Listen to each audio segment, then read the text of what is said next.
Good day, humans. Thank you for coming. This is Ix Studios live here in beautiful sunny Cleveland, Ohio, where it is anything but at this moment.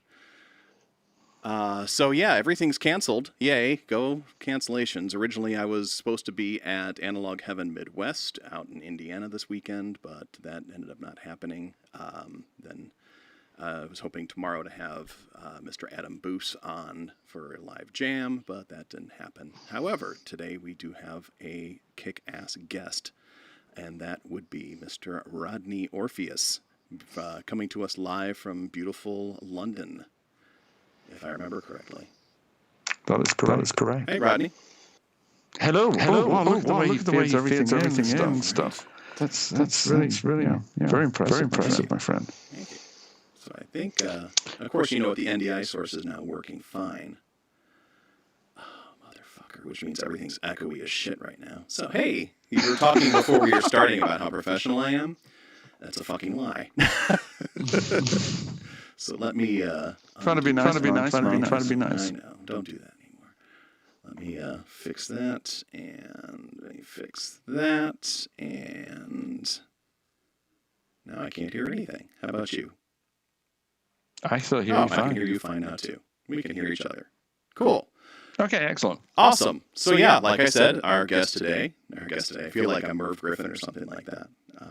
Our guest today is Mr. Rodney Orpheus. Rodney is a musician, kinda, occasional. Kinda. That's a great way to start.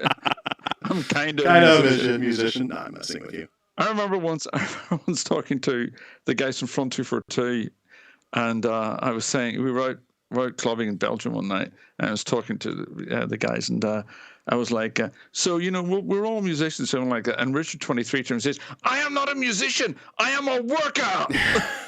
I work at music. I'm a music worker.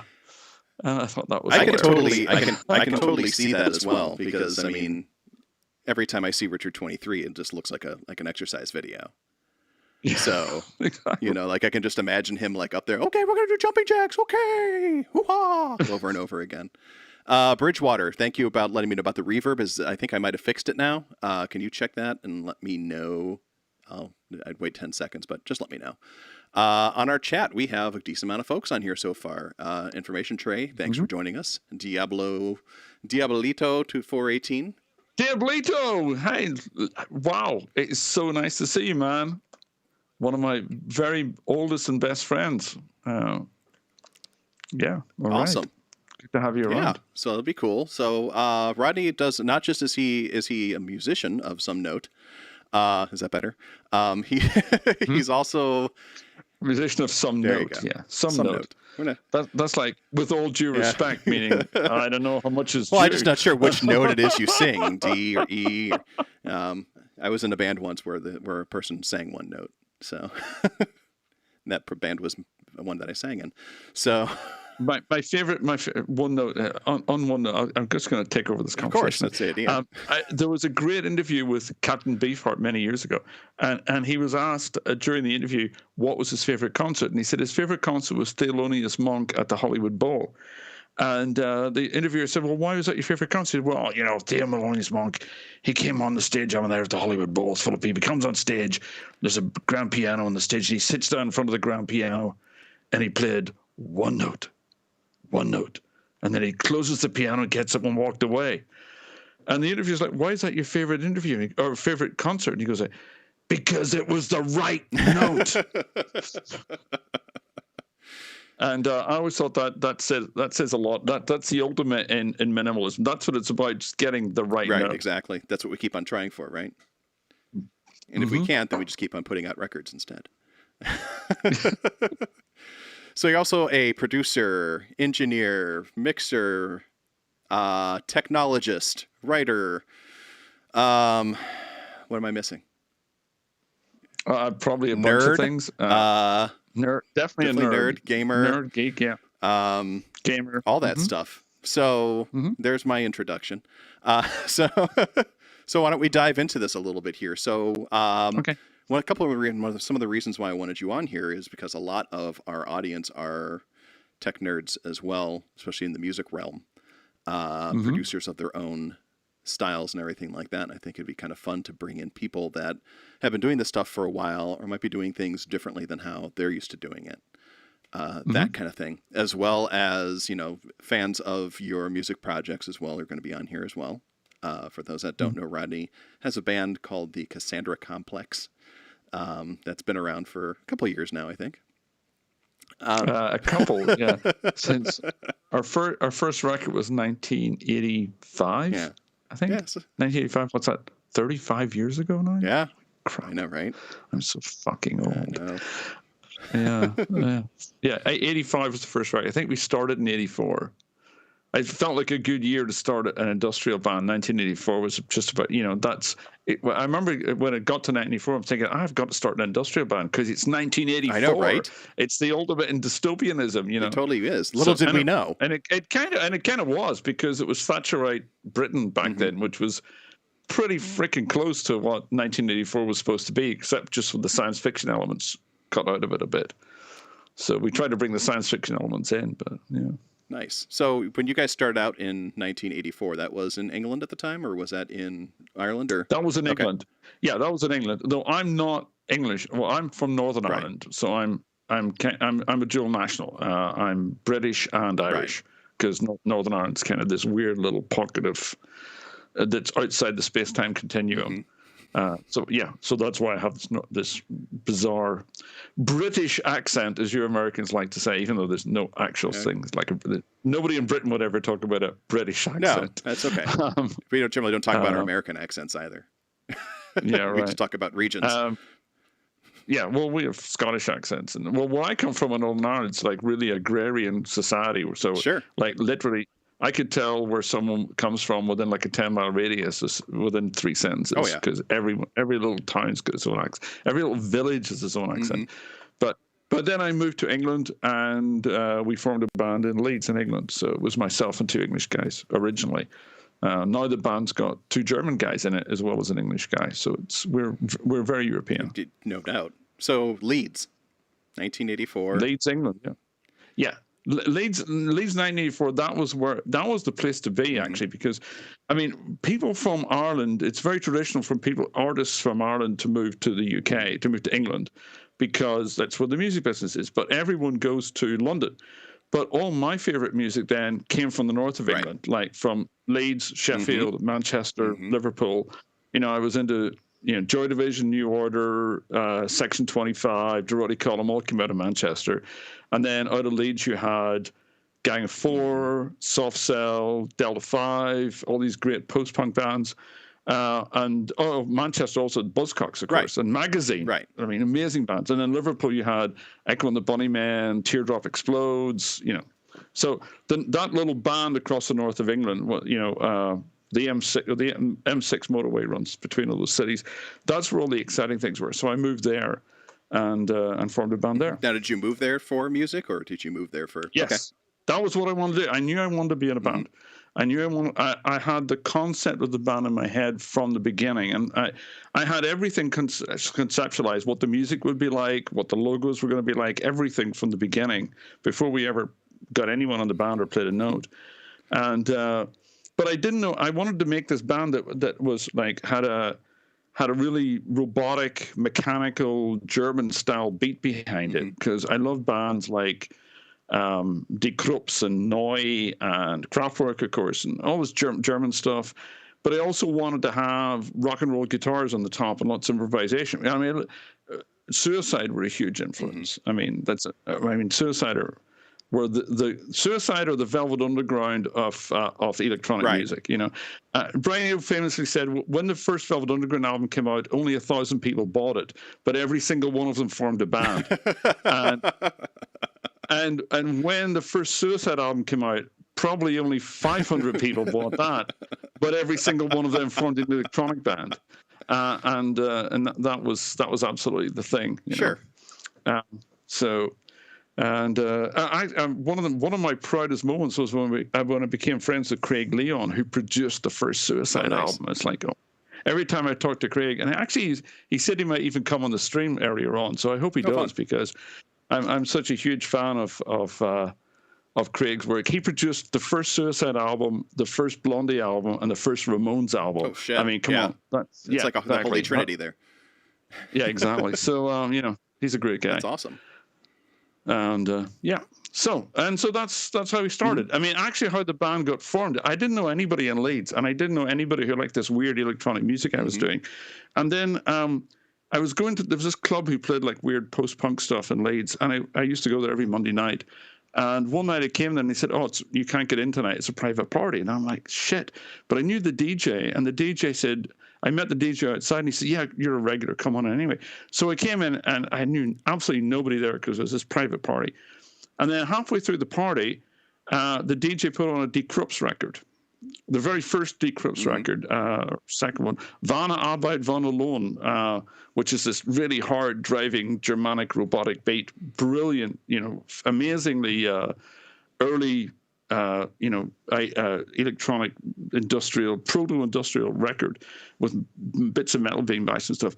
And I jumped up, and the dance floor just emptied. And I leapt onto the dance floor, and I'm dancing away with it. And this other guy, this big tall guy is there, and he's dancing away to it as well, clearly enjoying it. And I'm like, fuck, this is weird. Somebody else in this town has heard of Die Krups. Unbelievable. So and then I thought no more about it. And a couple of hours later, I was leaving, so I stood to get my coat at the coat check.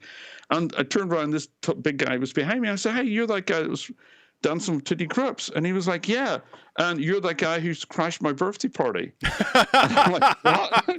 He said, "Yeah, this is my birthday party. And you're not, and I don't know who you are, so I have no idea how you got here." And I'm like, "I know the DJ."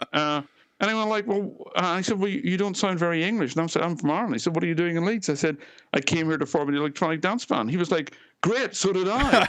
Let's meet tomorrow."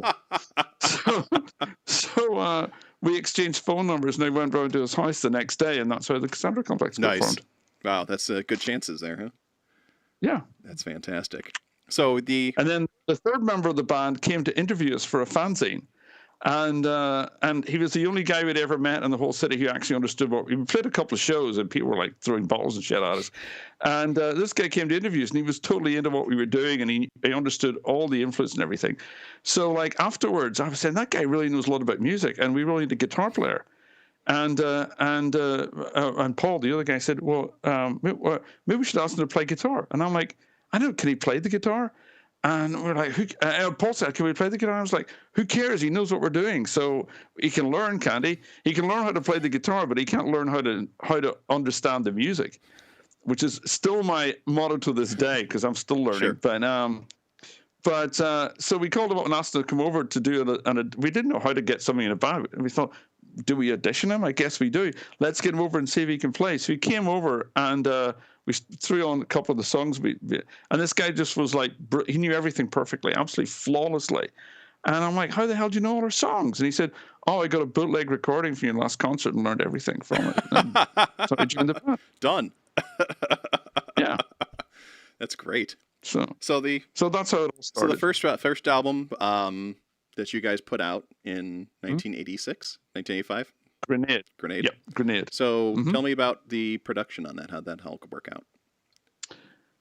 We did, the first single we did in our own studio, which was like a basement of Paul's house in Leeds. And we worked in a store called The Sorcerer's Apprentice, which is was the world's biggest occult superstore.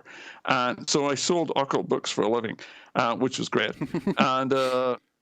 Hi guys. And so we I got Paul a job there as well. So we pulled all our cash and we bought all this cheap secondhand shitty gear that nobody wanted, like Roland TR-808, Roland TR-909, Sequential Circuits Pro 1, Korg MS-10, Korg MS-20, Korg MS-50, which I got for $20 in a junk store, a Korg SQ-10.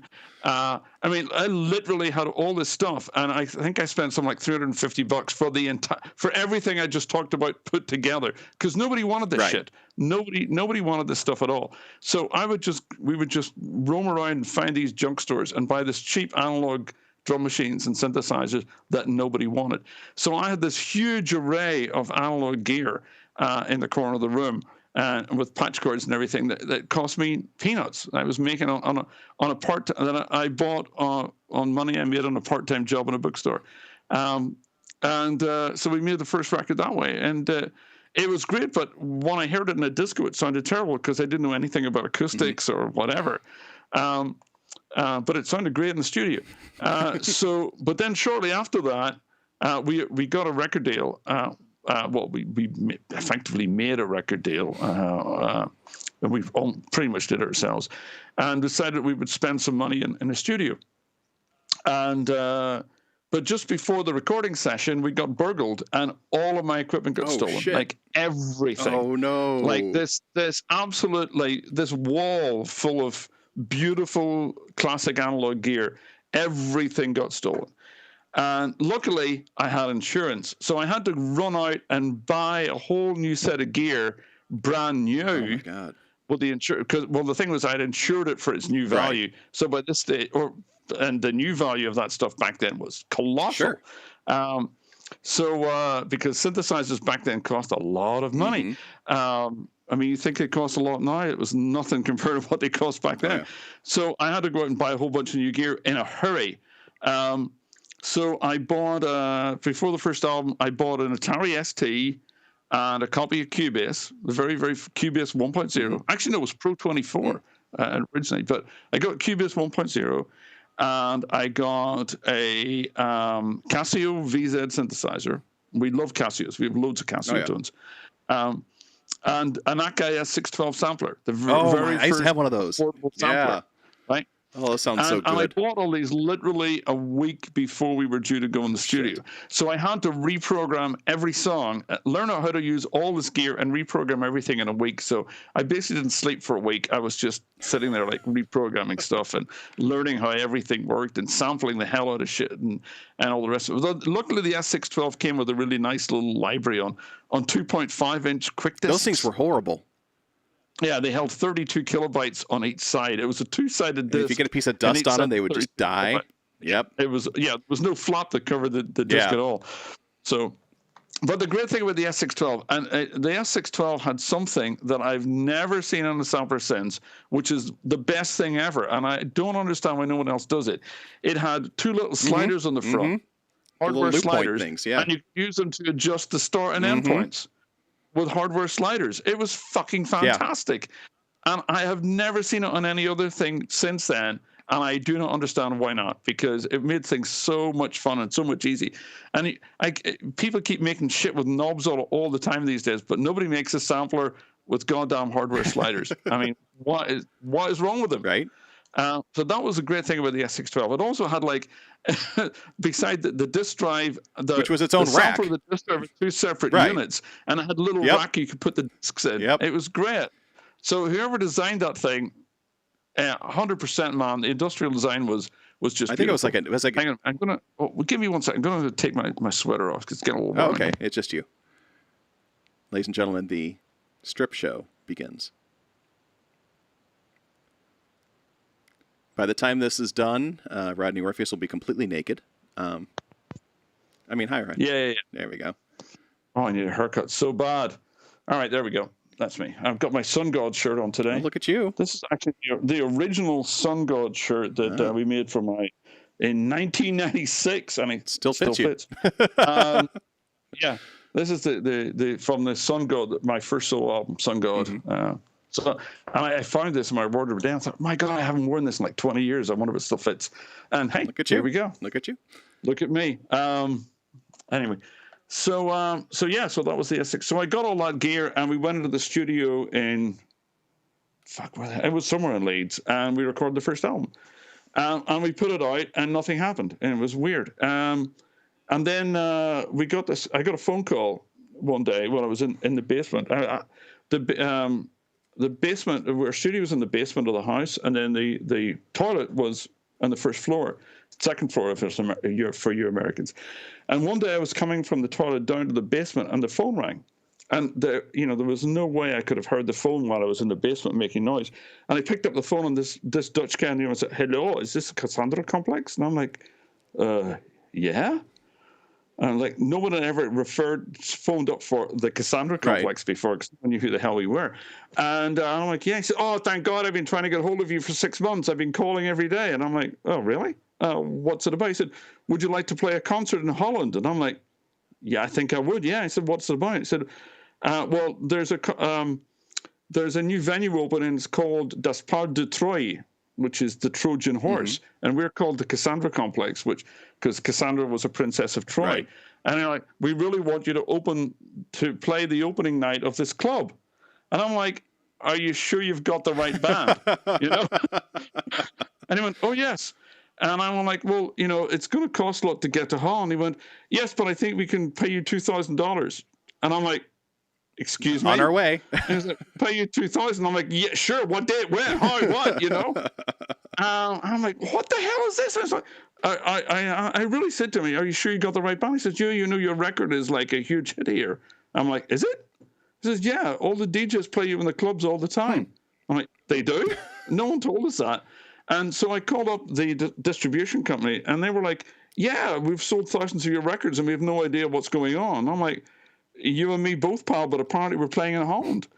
So the Dutch guy calls up the next day, says, yeah, we have 3 gigs in Holland, and also, would you like to play in Germany? Because we can get you a show in Hamburg. And we're like, sure, yeah, why not?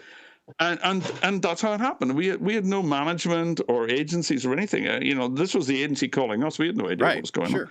So we turn up in Hamburg, and we do, and there's this tiny little club. It's like a little shack, holds maybe 400 people at the most. If you really crammed them in, maybe 350 people. And we're like, oh, this is kind of nice. At least, it won't be look too empty when we're playing, because, we get 50 or 100 people in here. It'll look quite full. Sure. Yeah. So we're like, this is a good place to start. So we do the sound check. Everything's okay. We go back to the hotel to get changed up, and we're putting on our rock star kind of looking clothes. And then we're driving back to the venue, and we get in the street where the venue is, and there's a riot going on. There's we're like, what the hell is that? There's like 1,000 people in the street. And we're like, holy shit, And this was way back then in the 80s. I mean, Hamburg was full of riots and demonstrations. It had a big anarchist movement and stuff. And we're like, holy shit, this is so weird. We're going to get stuck in the middle of some kind of big demo or whatever. And then one of the band goes, maybe they're all here queuing for us. And we're like, oh, laughing our asses off. Oh, my God, that's so hilarious. Yeah, and we're having this big joke about it. And then we get closer and we realize that, in fact, yes, they all are standing outside the venue waiting for us. Shit. And we're like, holy shit, there's over 1,000 people in the street coming to see us. And we've only played like 4 gigs in our whole life. And so we get out of the car and we're like, whoa, we put on our shades and we're like, we're fucking rock stars, and we go up to the crowd and say, and we can't get into the venue because there's 1,000 people standing between us and the front door. So I'm trying to push people apart, and they're like elbowing me, and I'm like, excuse me, we're the band. And the guy looks around and says, no, you're not.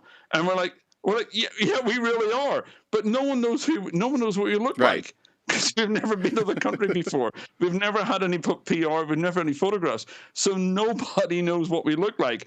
So we're outside the venue for 40 minutes and not be able to get in because no one will believe we're actually the band. And eventually somebody in the venue comes out looking really harassed because the band are out there, and he spots us and goes like, shit, come on.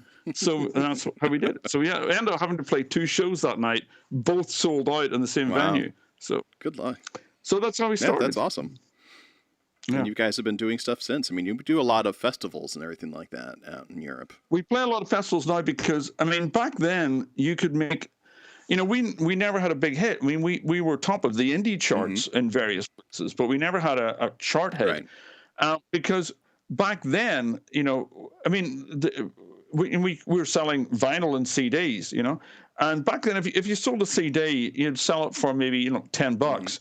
And out of that $10, we had a really good deal because we handled everything ourselves. Right. We didn't have any management or whatever. We didn't pay 5% here, 10% there, 20% there.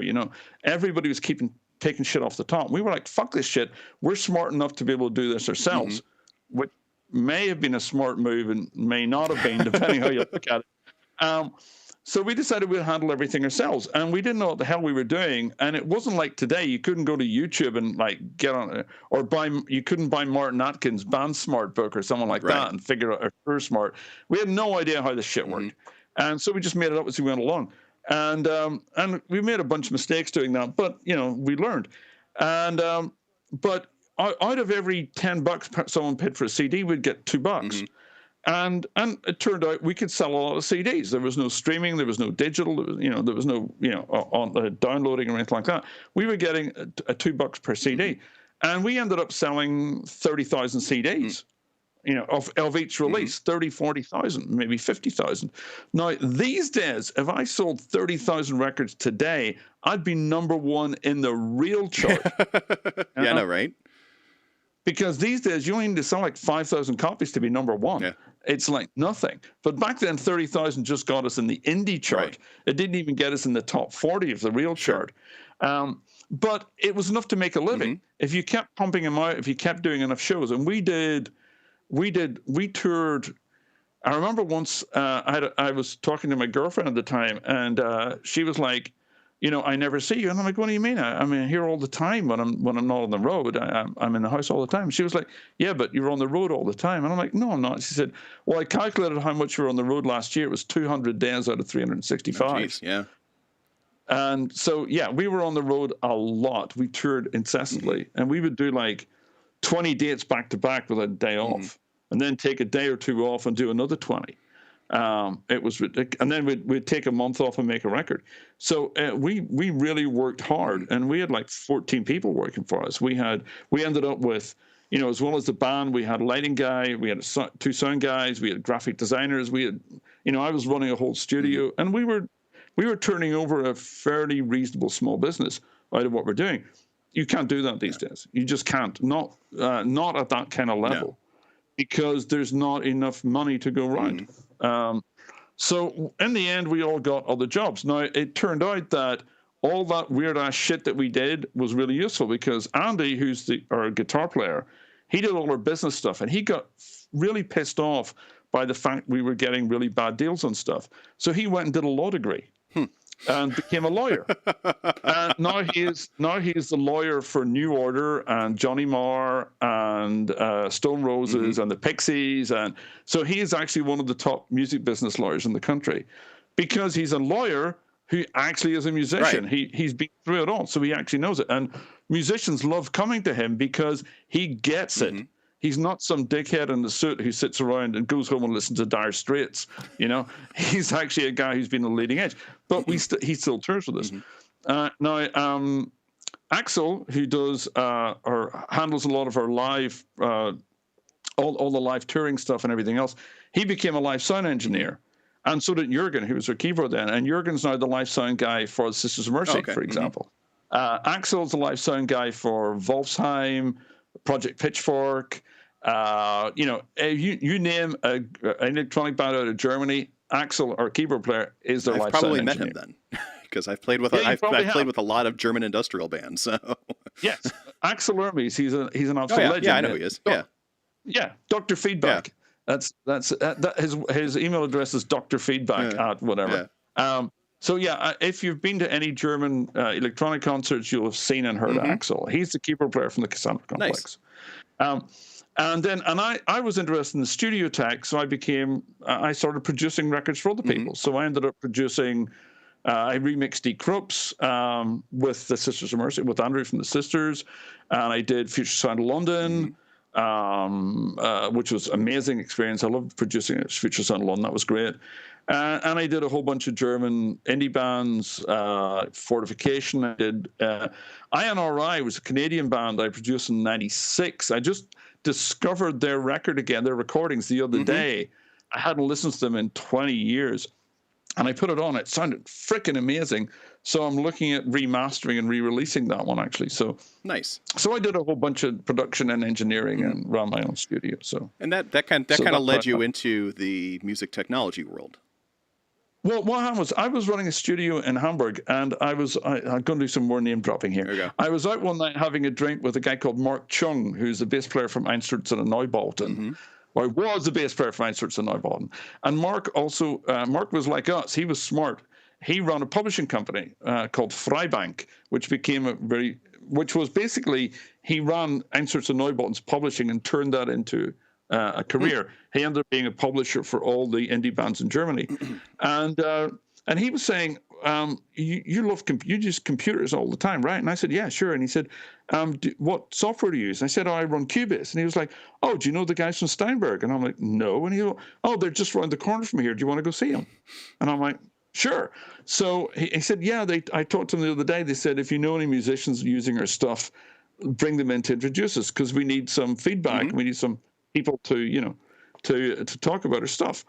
So great. So I go into Steinberg, and turns out I meet Stefan Scheffler, who wrote the Cubase drum editor. Mm-hmm. And Stefan is a Cassandra Complex fan. Nice. So we get on like a house on fire, and I meet some of the other developers, and they're lovely people. And so they said, I was saying, well, I've got this problem with my Cubase audio that I was just starting to use. And they went, oh, we have a new beta version that fixes that. Would you like to take the beta version? And I'm like, sure. I didn't even know what a beta version was back then. So that's how I ended up becoming a beta tester. So because I was just down the street from them, I would literally, if there was a problem, I would report it, and they would fix it immediately. And I'd just pop down the street and pick up a disc with the new version, and come, because this is before the days where you could just send it over a modem, right. So I'd walk down the street, grab the disc, and come back and pop it in, and then hopefully it would be fixed. So I was really dumb, because I was actually using their beta software, or really alpha more than anything else, in a production environment. Studio. Oh yeah, yeah, which is like the thing you shouldn't do. But I'm that kind of guy that I've always got to get the latest thing. Sure. So anyway, so one day I'm down there, and they said, "Hey, we'd like to show you something, if you've got some time." And I'm like, "Sure, I got nothing but time, whatever." And they showed me this thing called Virtual Studio Technology, and it was, you could do audio in the computer on a hard drive. Now, I was already doing digital audio. I had a Digidesign Session 8, the cheap-ass Pro Tools thing, and I was running Cubase for that, but it was clunky as fuck, and it didn't even sound that great. And I used it with Sound Designer for mastering, which was okay, but this thing ran on the hardware. Charlie Steinberg, who's one of the loveliest human beings in the world, he had said, like, they said, like, the guys at Steinberg said, can we do something like, can you get like 4 tracks of audio in Cubase like Digidesign do with their audio media card? He was like, oh, I think I can do 16. And I said, 16 tracks on an audio media card? He says, no, 16 tracks just for the computer. And Charlie's this humble guy, and like, what? And he was like, yeah, I think it's possible. And he went away, and a week later came back with this thing, VST, and a guy called Frank, who was a graphics expert. It was a combination of Charlie's genius of building, and he just built the whole thing. One guy built the whole thing himself that way, and a guy called Frank, who was the graphic artist, and he came up with a great idea of making.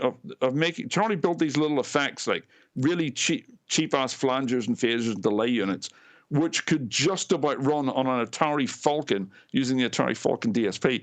But Frank was smart. He made them an interface that looked like a rack of gear. Okay, which no one had ever done before. Right. No one had ever done this before. And I looked at it, I'm like, holy shit, it's a mixing desk. It's effects. I know how this works. There's no learning curve. If you know anything about music at all, this is so easy. And I looked at it, and I saw the tracks running and recorded some tracks, and we were like, whoa, this is incredible. And I went away afterwards, and they said, what do you think? And I said, I think this is incredible. And I went away, and I didn't sleep the whole night. I was just like, this is going to change everything. This is the biggest revolution since Les Paul invented the multi-track tape machine, and the electric guitar.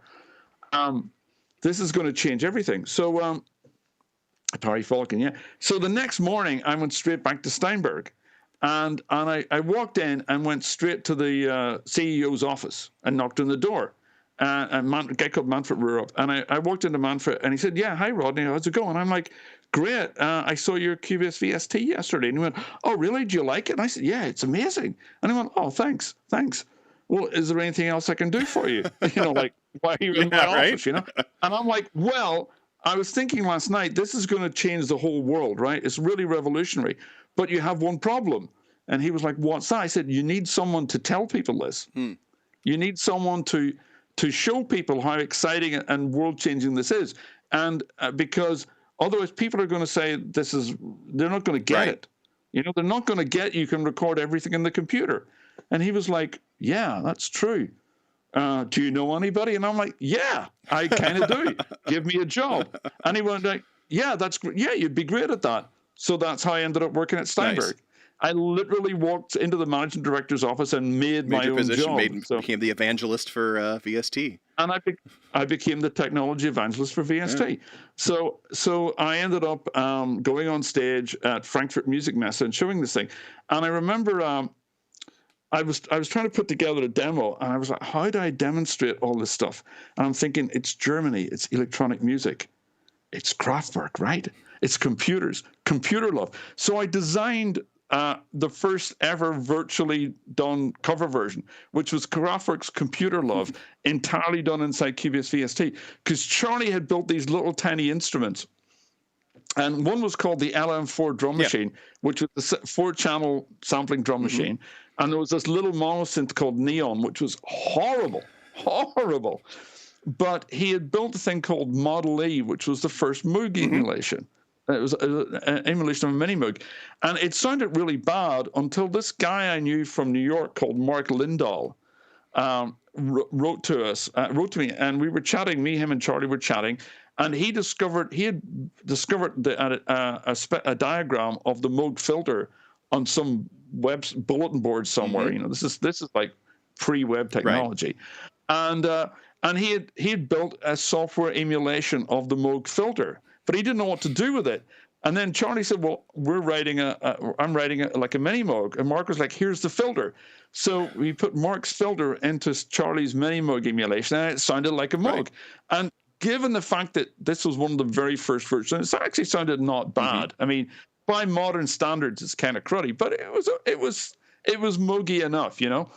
So that's what I had to play with. So I configured Kraftwerk's Computer Love on these 3 instruments, only that, and I put them on a MacBook, and so I stood up, and so what I got the biggest video screen that money could buy back then. I had this giant video screen that ran all the way along the back of our stage and our booth in Frankfurt Music Messe, and I put Cubase VST up on that, and it was great because when I put up the Moog emulation, the knobs were this big, you know. So I'd stand up in front of it and I set it all up, I automated it all. So I put the knobs up and I'd go like this, and it looked like I was turning the knobs on the screen, these giant knobs.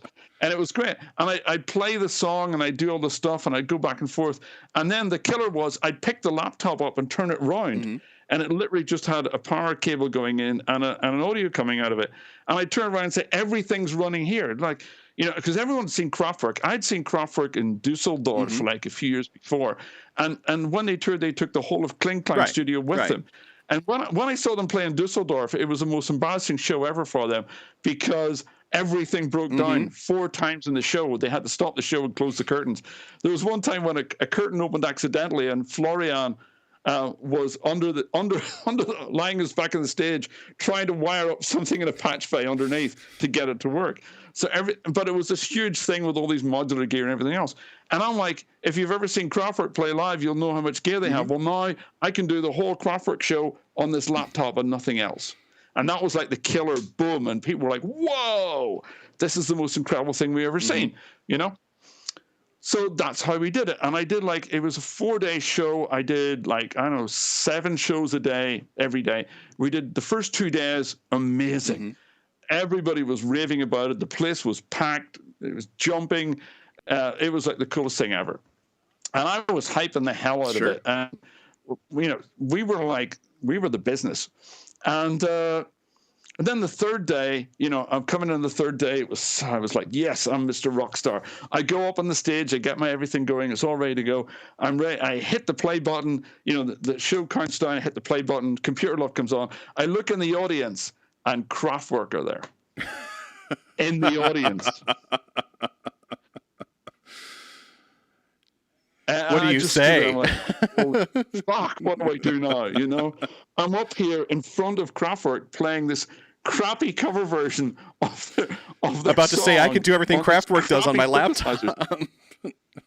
And I'm thinking, holy shit, I just wanted the stage to collapse and swallow me up, man. It was like, and I was the longest 18 minutes and 20 seconds of my life. The show was normally 50 minutes long, but I did it in 18 minutes and 20 seconds. It's seared in my brain. Like, oh, this is so embarrassing. So I come off the stage and Michael from Steinberg comes running and says, "Did you see who's in the audience?" I'm like, "Yes." And he said, "You have to go talk to them." I'm like, "No, I am not." He said, "You have to. They want to talk to you." I'm like, "Oh shit, fuck! What am I going to do now?" And he was, "You have to talk." I'm like, "Okay." So I go out to talk to them. And I'm like, "Hi guys, nice to see you." And they're like, "Yeah, hello, it's via Kraftwerk." I'm thinking, yeah, you are. And I'm like, "Whatever you do, don't talk about the song, right?" So I'm thinking, "Oh, so how do you like the synthesizers? You know, that Moog emulation is pretty good, huh?" And he says, "Yes, it's very nice. Yeah, it's good sounds. I very like to. It's very interesting what you do, and it really everything is running on the laptops, and you can do. So we could actually play with just laptops and stuff." And I'm like, "Yeah, sure, of course you could. Yeah, absolutely." And then it comes to the moment and it's like, "So about the song," and I'm like, "Oh fuck!" And it's like, "Yeah. We really like your arrangement. It's very good sounding. It's kind of what we did on the mix. You take a different angle on it, but the way you mix the sounds is very good. I really like it." And I'm thinking, this is the greatest day of my life. You know, the angels are singing, you know. Kraftwerk like my arrangement of their song. They like Kraftwerk like my sounds. I'm like, I'm finally validated. And so the next day they called me up at Steinberg and they were asking about stuff and what kind of laptop should we need for this, and can we do it on Windows because we like Windows a lot. And I was like, yeah, you could use Sony, make a pretty good laptop, blah blah blah. And what kind of interfaces do we need? And I'm like, oh, RMA are making good stuff, etc. So like, yeah, it was just really good. So over the next few weeks we're talking back and forth, and that's how Kraftwerk went back on the road again with the 4 laptop Nice thing. Wow, that's how it all happened. That's great. So yeah. So how long were you at Cube? Were you at Steinberg? 12 years, man. Wow. 12 years. And also with Propellerheads, because shortly after that, Propellerheads came to see us, which was like literally 2 18-year-old guys just fresh out of school, right? And their manager, and they brought this thing, and I was just sitting like programming some shit in the background, and one of the sales guys came down and said, "Rodney, do you have a couple of minutes free?" And I'm like, "Yeah." He said, "I've got a piece of software. I'd like you to listen to it, play around with it, and let me know what you think." I'm like, "Sure." He said, "You know all about 808s and stuff, right?" And I'm like, "Yeah, of course I've used them before." So so I put this thing in, I install it, and it's called Rebirth, and it's got an 808 and 2 303s on it, and I'm like, holy shit, I know how to use these. So I put my headphones on, I start playing around with it for a few minutes. And no, not Propellerheads, the band, Propellerheads, the company, now known as Reason Studios. So I just and it sounds like a freaking 808 and 2 303s. It really, it's the first time I've heard an emulation that sounds like the real thing. And I'm playing around with this thing, and like, and then I get this tap on my shoulder, and like, "What do you think?" I said, "Well, I'm still playing with it." He goes, and the guy said, "Rodney, you've been on this for like an hour and a half already." I'm like, "Really?" "What do you think?" And I'm like, "This is the coolest fucking thing I've ever seen in my life." And he goes, well, we were going to sell it. How much should we sell it for? And I said, well, if we sold it for, $500, we could probably sell quite a few of them, if we sold it for $400, we could sell a lot of them. And he goes, well, what if we sold it for $250? And I said, we're going to sell this to every motherfucker on the entire fucking planet. And he was like, okay, $250 it is then. And so that's how Rebirth came out at $250. Yeah, this is even before Reason. Yeah, this is way before. Yeah, I used to have Rebirth. I know that InfoTray had it. I'm pretty sure that Justin at Studio Chicago had it. I mean, hands up, who had Rebirth at the point, when it came out? Everybody had that. When it came out, there was nothing like it. It was the coolest freaking thing. And I'll tell you somebody else who had it, Nine Inch Nails, because when they were recording a Downward Spiral, they invited me into the studio, which was Roman Polanski's house in Los Angeles, where the tape murders happened. where the Manson murders, yeah. And so they invited me over to the studio because they were using Rebirth for Downward Spiral, and they actually built their own. What Propellerheads did, they built a way that you could put your own custom samples into the 808. Yeah, and so they had taken all the samples they had made for the drums for Downward Spiral, and they'd put them and they'd programmed it into their 808. So they were using it for the drums and Downward Spiral. Yeah, and so they said, well, we have this custom version, and they even did their own interface for it, which looked all like vomity and slashing disgusting. It was amazing. And they were like, well, would you guys like to put this out? And I'm like, would we like to put this out? A 9 Inch Nails mod for Rebirth. Fuck yeah. And we're like, sure, you can have it. So they gave me the disc with of the 9 Inch Nails mod for Rebirth. I'm like, this is going to be the coolest freaking publicity thing ever. And so I get back to Hamburg, and I go back to the guys. I'm like, yeah, we got the 9 Inch Nails Rebirth. It's going to be amazing. And then 9 Inch Nails management call up and go like, no, you can't use that. And I'm like, of course. Yeah, so that was that. So it never came out. I probably still have a copy somewhere, which was a real pity because that would have been great. I mean, these days it would be a no-brainer, but back then it was like, oh my God, we can't release our samples to the general public. Someone might use it on another record. That would be someone's going to buy it because they use our samples. Yeah. Who the fuck does that? Yeah. So that's good. So and Recycle as well. Oh yeah, yes. Recycle's great. That was a great program as well. So yeah, so I did all the demos for all that stuff back in the day, and I did the demos for Reason. Yeah, I remember Reason. The first time we introduced Reason, right, was at NAMM in Anaheim, and we wanted to arrange a press conference for it. The only slot we had for the press conference was literally 10 in the morning on the first day. When no one's there. Like literally the moment it opened, right? And I'm like, well, and everyone's like, this is going to put us at a real disadvantage because who's going to be there at 10 o'clock in the morning? And I'm like, I got the press person, Marsha Vidolin, and I said, get every journalist you can think of in there first thing, 10 in the morning on the first day, right? So I get on the stage, and by this stage, everybody knows me, and everybody knows that I've introduced VST, I've introduced virtual instruments, I've introduced Rebirth, and I'm like, I get up there and I say, yeah, you all know me, I've done these things. What you're going to see now is the best thing we've ever done. And they're like, yeah. And I said, in fact, what you're going to see is the best thing at the NAMM show this year. And I said, yeah, I know it's 10 o'clock on the first day. I haven't seen anything else in the whole building, right? But I'm telling you now, this is the best thing on the show. It's that good. And people start laughing, and people are, catcalling me and stuff. And I'm like, you don't believe me, right? Okay, I will show you this. And at the end of this demonstration, you are all going to applaud, and you're all going to tell me this is the best thing at the show. And that was my opening line. And it was like, and I could see the guys from Steinberg and Propellerheads all going, oh, fuck. This is the worst strategy possible. So I bring up Reason. And I start showing Reason. I'm like going through all the modules, and people are like, yeah, that's really good. Yeah, that's really good. And I'm like showing does this, and here's the drum machines, and here's the synthesizer, and you can, and blah, blah, blah, blah, blah. And it's all in a rack, And then I get to about, 15, 20 minutes in, and I'm like, of course it looks like a rack, but it doesn't really work like, it doesn't work like a real rack of equipment, does it? And people are like, yeah. Because, if this was a real rack, turn it over. I could turn the rack around and I could repatch stuff. And you can't really do that with software, can you?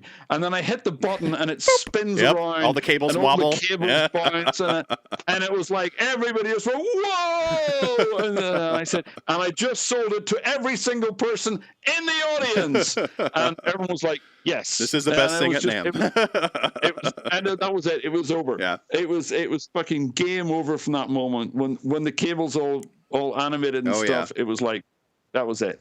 And and at the end, every journalist said, "Yeah, best thing at NAMM. Nothing's going to even come close to this. This is the thing." So I think that was probably the video from that was probably the first thing I've ever seen you in. Oh, really? Yeah. Okay. It wasn't the music side or anything like that. It was the Reason release. I was having a ball with that thing because that was just so great. So that was back in the day. So Propellerheads was distributed by Steinberg back then, so we were handling a lot of stuff. So we were running hot. We were on top of the world back then. So what happened? And rightly so. What happened from when did you decide that you were done at Steinberg? Well, I did like 12 years there. I actually ended up coming back later. So I ended up doing some other consultancy work from there. But after about 12 years, it was starting to get stale. And the company kind of became a victim of its own success. And it wasn't... When I joined, there was like 30 of us, and everybody was like, we were all weird anarchist lunatics from Hamburg. Nobody was there. There were no suits there to make money. It was just everybody, literally every single person at Steinberg when I joined was a musician. But none of them were keyboard players. They were all guitar players and bass players and drummers. That was so funny. I was the only one that actually played synthesizers, apart from Manfred, who was the CEO. But it got to the end, and I've started doing. We were working on Nuendo at the time. I was the first Nuendo user ever because there was one of my absolute heroes. It's a guy called Wolfgang Kundras, who no one's ever heard of, and Wolfgang was the guy who invented the arrange window. Right. All hail the mighty Wolfgang Kundras. Because before Wolfgang invented, that's what we take as being normal now. It's got bars and beats along the top. It's got the tracks down the side. Before Wolfgang came up with that idea, everything was like this bullshit tracker shit that ran up and down the screen and had stuff all over the place and all this kind of crap. Apologies to Polyend. Wolfgang was like, and Wolfgang was like, no, this makes no sense. I think it makes a lot more sense when we just puts the timeline here. We mix the bars and the beats, just almost like, with like a way a tape runs, we puts the thing along here. You want to go to bar 16, you go to bar 16, and you want to do your track of your drums here, it's all here. So it's no problem. So Wolfgang invented that. And a bunch of other stuff. But he got kind of bored with Cubase because the code, we just kept adding more stuff on it. It was like a giant Lego house, And so he decided he was going to invent a totally new program that had a totally new engine and a totally new way of working. And it wasn't called Nuendo at the time. It didn't have a name. It was just Wolfgang's secret project. And he used to sit in the corner on his own, and he had this little corner of the room on his own where he was completely surrounded by Silicon Graphics workstations, like a little castle made of Silicon Graphics workstations. And I would go. One day I went over there. I was kind of bored. I went over and said, "Hey, Wolfgang, what's going on right now?" He says, "You would not understand." And I'm like, "Okay, try me." Says, yeah. Well, this is a new program I'm doing, but it only runs on a Unix, and it's very interesting. I'm like, show me. I said, okay, because he has very little time for idiots, Wolfgang. And he shows me this program, and it's got a timeline, and he's putting audio up, and he's editing it, and all the rest of it. I have very nice editing tools that works very quick, and I'm like, yeah, sure, whatever, it's kind of nice. And he does all these edits. I can edit very fast. It's very quick and very easy to get around. I'm like, yeah, it's really cool. I said, so okay, that's kind of nice. He says, yes, but the best bit is I brings this window up here, and it shows me all my edits. And I'm like, oh, that's kind of nice. Yeah, and then all I need to do, if I don't like what I did, I just roll back the edits. And he rolls back the edits, and everything in real time is going backwards. And he had invented unlimited undo. Nice. And I'm like, holy shit, you can undo everything? Because you couldn't do that before. And he was like, yeah, this is very easy. And I'm like, whoa. He says, yeah, so I want to make crossfades. I do this like this, and blah, blah, blah. And I'm like, I need to use this. I want to use this. It's going to be, I need this for my audio editing. And he's like, you would not be able to understand it, Rodney. You need to have a Unix machine. And I'm like, it only runs on the Silicon Graphics. Nothing else is powerful.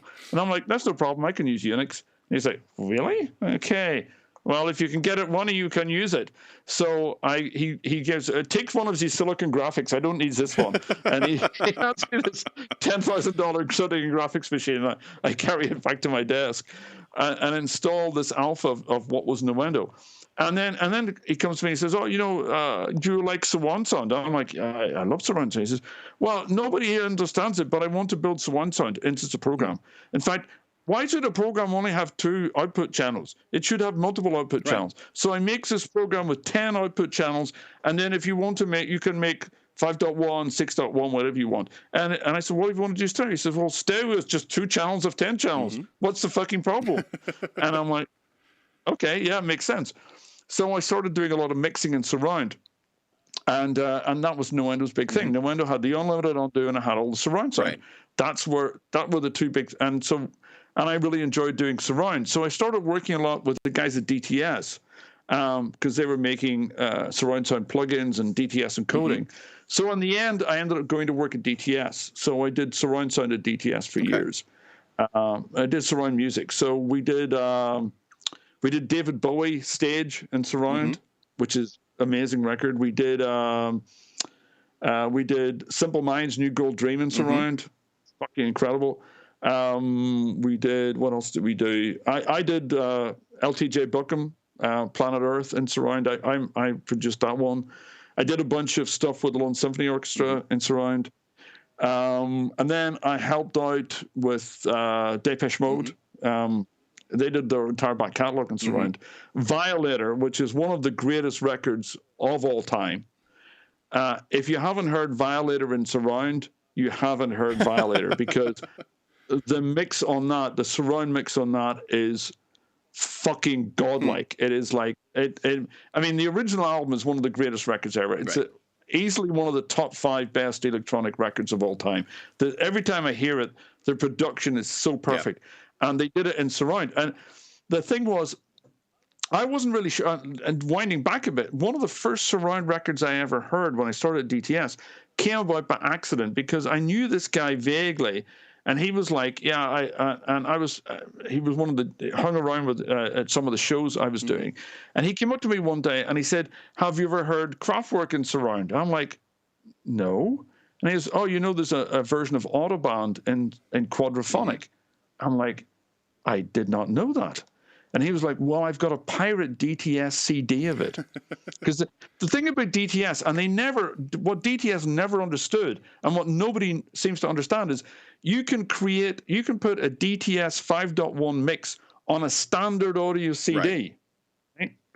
You can burn a CD in a DVD, in a CD player, that if you put it in any DVD player, will come out in surround. It's a standard audio CD. And this was the coolest thing ever. You can get, and it encodes it so well, you can do 5.1 24-bit on a normal CD. Which is outrageous. So this guy said, I've got a pirate version of Kraftwerk's Autobahn and quadraphonic and DTS. I was like, where can I get this? He said, I'll send you one. So this guy, yes, right, yeah. Thank you, Marco. Yeah, I forgot we just listened to all those DTS CDs together. So a few days later in the post, I got this DTS the CD, audio CD, DTS encoded. I put it on, and it's Autobahn in quad. And it was a revelation because, you know, if you know Autobahn, it goes,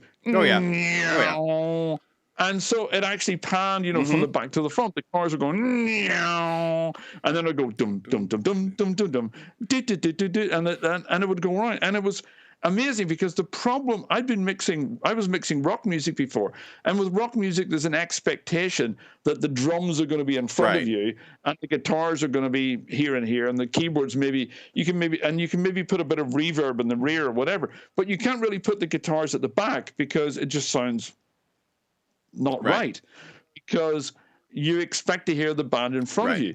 But if it's electronic music, there's no expectation of where the sound should live. Right? So when I heard Autobahn, it was like, holy crap, this is so great. So that's why I started doing Future Sound of London. And when we did Future Sound of London, we had Robert Fripp playing guitar. Robert Fripp on guitar. Oh my God, it was so great. So I was panning Robert Fripp's guitar. You know that like ambient sort of Frippertronics, wow. And I was panning that all the way right around the whole thing. You could have Robert Fripp just slowly spinning around for like 20 minutes around your head with all these ambient jungle noises and stuff, and synthesizers bubbling up from underneath and stuff. It was great. So it completely changed my whole perspective on electronic music and on surround. And sometime later, I actually met Fritz from Kraftwerk after a show or something, and I was like, hey, I heard your quad mix of Autobahn. He was like, really? And I'm like, yeah, I got a DTS CD. He said, oh, you know, we don't have a copy of this. I'm like, really? He says, yes, Connie Plank mixed it after in his studio, and he mixed it when we weren't there, and it came out, and it never didn't. So we never got a copy, and Connie has lost the tapes now, so we don't have a copy of the surround. I'm like, no problem, I'll get you one. So I sent him and I said, it sounds fucking amazing because all the stuff I just said. So I sent it to Fritz, and he calls me and was like, oh man, this is really amazing. I never even heard it before. Oh, this is so good. I like what you're doing. Maybe we should do surround. And there we go. Yeah. So that's why Crawford started doing. I've seen Kraftwerk a couple times, and they did the surround live. Yeah. Right. Exactly. I think the most like I've seen Suzanne Shani play a couple of times, and she does the quadra stuff and everything like that. She's awesome. But the last time I saw her, she was doing 24 channel surround at Moog Fest, because they set up a room with a 24 channel system, and that was she was doing the a soundtrack for the Cabinet of Dr. Caligari, with like an opera singer and a flautist and like this the whole group of like crazy people. Nice. That's a great And then movie. like the next day, Author and Punisher was playing on the 24 channel surround system, which is, if you're not familiar with Author and Punisher, he's just kind of he builds all of his MIDI controllers, and they all look painful. Like they're all very they're very physical and like industrial looking tools and everything. And he did a master class on doing a 24 channel surround industrial concert, basically. And he uses like throat mics and does like weird shit with that, and it's just a bizarre guy. But that whole technology is amazing. And there's a place I think it's in Virginia, the University of Virginia has this room that is I think it's a 128 channel surround system. That's a little well, excessive. They use it for other things besides music. They use it for also like vibration testing and everything like that too. But one of the things they do use it for is like crazy like music production and everything. And we went to a class about that as well. So it's a fascinating thing. Yeah, I mean, I love doing surround. I haven't done it in a while, but I went through a period there of years where we just did it. We actually did 2 shows with the Cassandra Complex in 24 channel surround at Edmonton Space Center. Oh wow! The Canadian Space Program in Edmonton actually got us in to do 2 shows at Christmas. It was the greatest Christmas present ever, getting to play the Canadian Space Center. And they had a big planetarium with a 24 channel sound, and we played in the middle of the planetarium. That's awesome. And I remember. So we did all our most psychedelic songs. Everything was like 20 minutes long, and we rearranged everything so it was like huge guitar solos and shit, and panned them all around. We had all the space stuff going above us, and all the chairs, the audience were in chairs that reclined. And I remember before the first show, Andy said, we were just about to start off, and I was like, yeah, we're just about to start. We're at the Cassandra Complex. And Andy said, if you've got any good drugs, take them now. And this voice comes to me and says, don't worry, pal, we're 20 minutes ahead of you. It's hilarious. So yeah, so that was my surround period, which is still really good stuff. So the DTS period, how long was that going on for? It was a few years, I think 3 or 4 years. That was really good, and it was a lot of fun. But DTS is a big monster corporation, and they didn't really understand what the surround music thing was about. And it was kind of killed by the record companies and by the technology companies, because they tried to build a new. Sony built the Super Audio CD format, which was just nuts. It was just bullshit. And then the other manufacturers, JVC and Kate, come up with this DVD audio format, which was also completely pointless. And they kept trying to build these new formats because they wanted to sell new pieces of hardware to play them and they wanted to sell the discs for more and everything like that by having that stuff. Exactly. And it was bullshit because nobody was prepared to pay that. And I kept saying, guys, you're missing an obvious market here, which is the computer market, which was just computer games just starting. I'm like, because everybody's got these little, I've got surround headphones here. These are surround headphones. And everyone, there's these cheap little Creative Labs surround sound systems that gamers have. And I was like, all we need to do is make DTS audio CDs. Simple audio CD. You can put in any DVD player, or you can put in any computer, and you'll get full surround out of any computer. And then I went down to DTS's engineering department. I said to the main programmer, one of the developers, I said, could you make me a little program that would run on a computer and allow me to decode a DTS file on the computer? Right. And he's like, no, we don't need to make that. We already have one. I'm like, we have one? He says, yeah, we just use it for testing, because why would anyone want that? Wow. And I'm like, why would anyone want that? Why wouldn't anyone want that? So, yeah, exactly. So I built this. I made this big proposal. It was like a 12-page, 14-page proposal about how we could build an online store where people could download, because we had a huge library of surround music that people couldn't actually get. So we should build this online downloadable store, and people could go there, and we give away the player, and we put a store inside the player, and you go there and you click the button, and people can download, and they pay money for it, and it'll just play back on their computer and surround.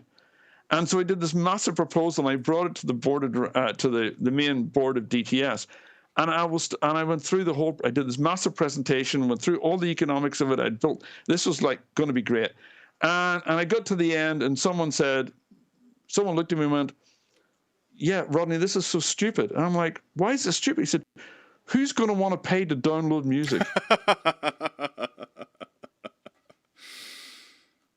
Oh, famous last words. Yeah, and then 3 months later, Apple launched iTunes. Womp womp. Yeah, I remember the guy was like, "Who's going to pay to download music?" And this is a guy who's on a salary of $250,000 a year or whatever, or probably more, who's going to want to pay to download music. So that was kind of my end of DTS. Yeah, I think I can understand that. It's like, this is pointless. Yeah. So where next after that? Oh, God, where did I go after that? Oh, yes. So my old friend Wolfgang Kundras from Steinberg, he left Steinberg as well around the same time I did, and took the whole Nuendo team with him. The entire Nuendo team left Steinberg. Wow. Steinberg was really in a lot of trouble. So and Wolfgang had told me, had talked to me, he said, Rodney, I think we are going to make a new program. And I said, well, call me when you're ready to market it, because I want to sell your program. And he says, well, maybe you should wait until you see it. And I was like, no, if you're making it, it's going to be great. So I got a call from Wolfgang. He says, we have this new program. It's new ready. I'd like you to have a look at it. Maybe we can do something together. And we have this new deal with another company. They will market it. Perhaps, we can do something together. So I said, sure. And he said, well, I will be at NAM in a few weeks' time. You're going to be there. I'm like, sure. So I meet up with at NAM, and he takes me to the Presonus booth, where he shows me Presonus Studio One, which was actually his program. Really? Which was designed by the Nuendo team from Steinberg. They all left, and then Presonus they did it all themselves for a year. Then Presonus bought it, called it Studio One, became Presonus Studio One. And so he introduced me to the CEO of Presonus, and I did the same thing as I did at Steinberg. I said, yeah, it's a great program. You're going to need someone to sell it. He said, oh, okay, let's hire you then. So I ended up at Presonus doing Studio One. And Studio One was brilliant because it was, when I talked to Wolfgang about it, he was like, I want to do the complete opposite of Nuendo. And I'm like, why? And I'll tell you why. Because, I was teaching at the time. That's how I was actually ended up lecturing in computer music and computer game design at a college in England. And I remember I was doing a lecture there, and they were getting me to teach Cubase because I was like the expert.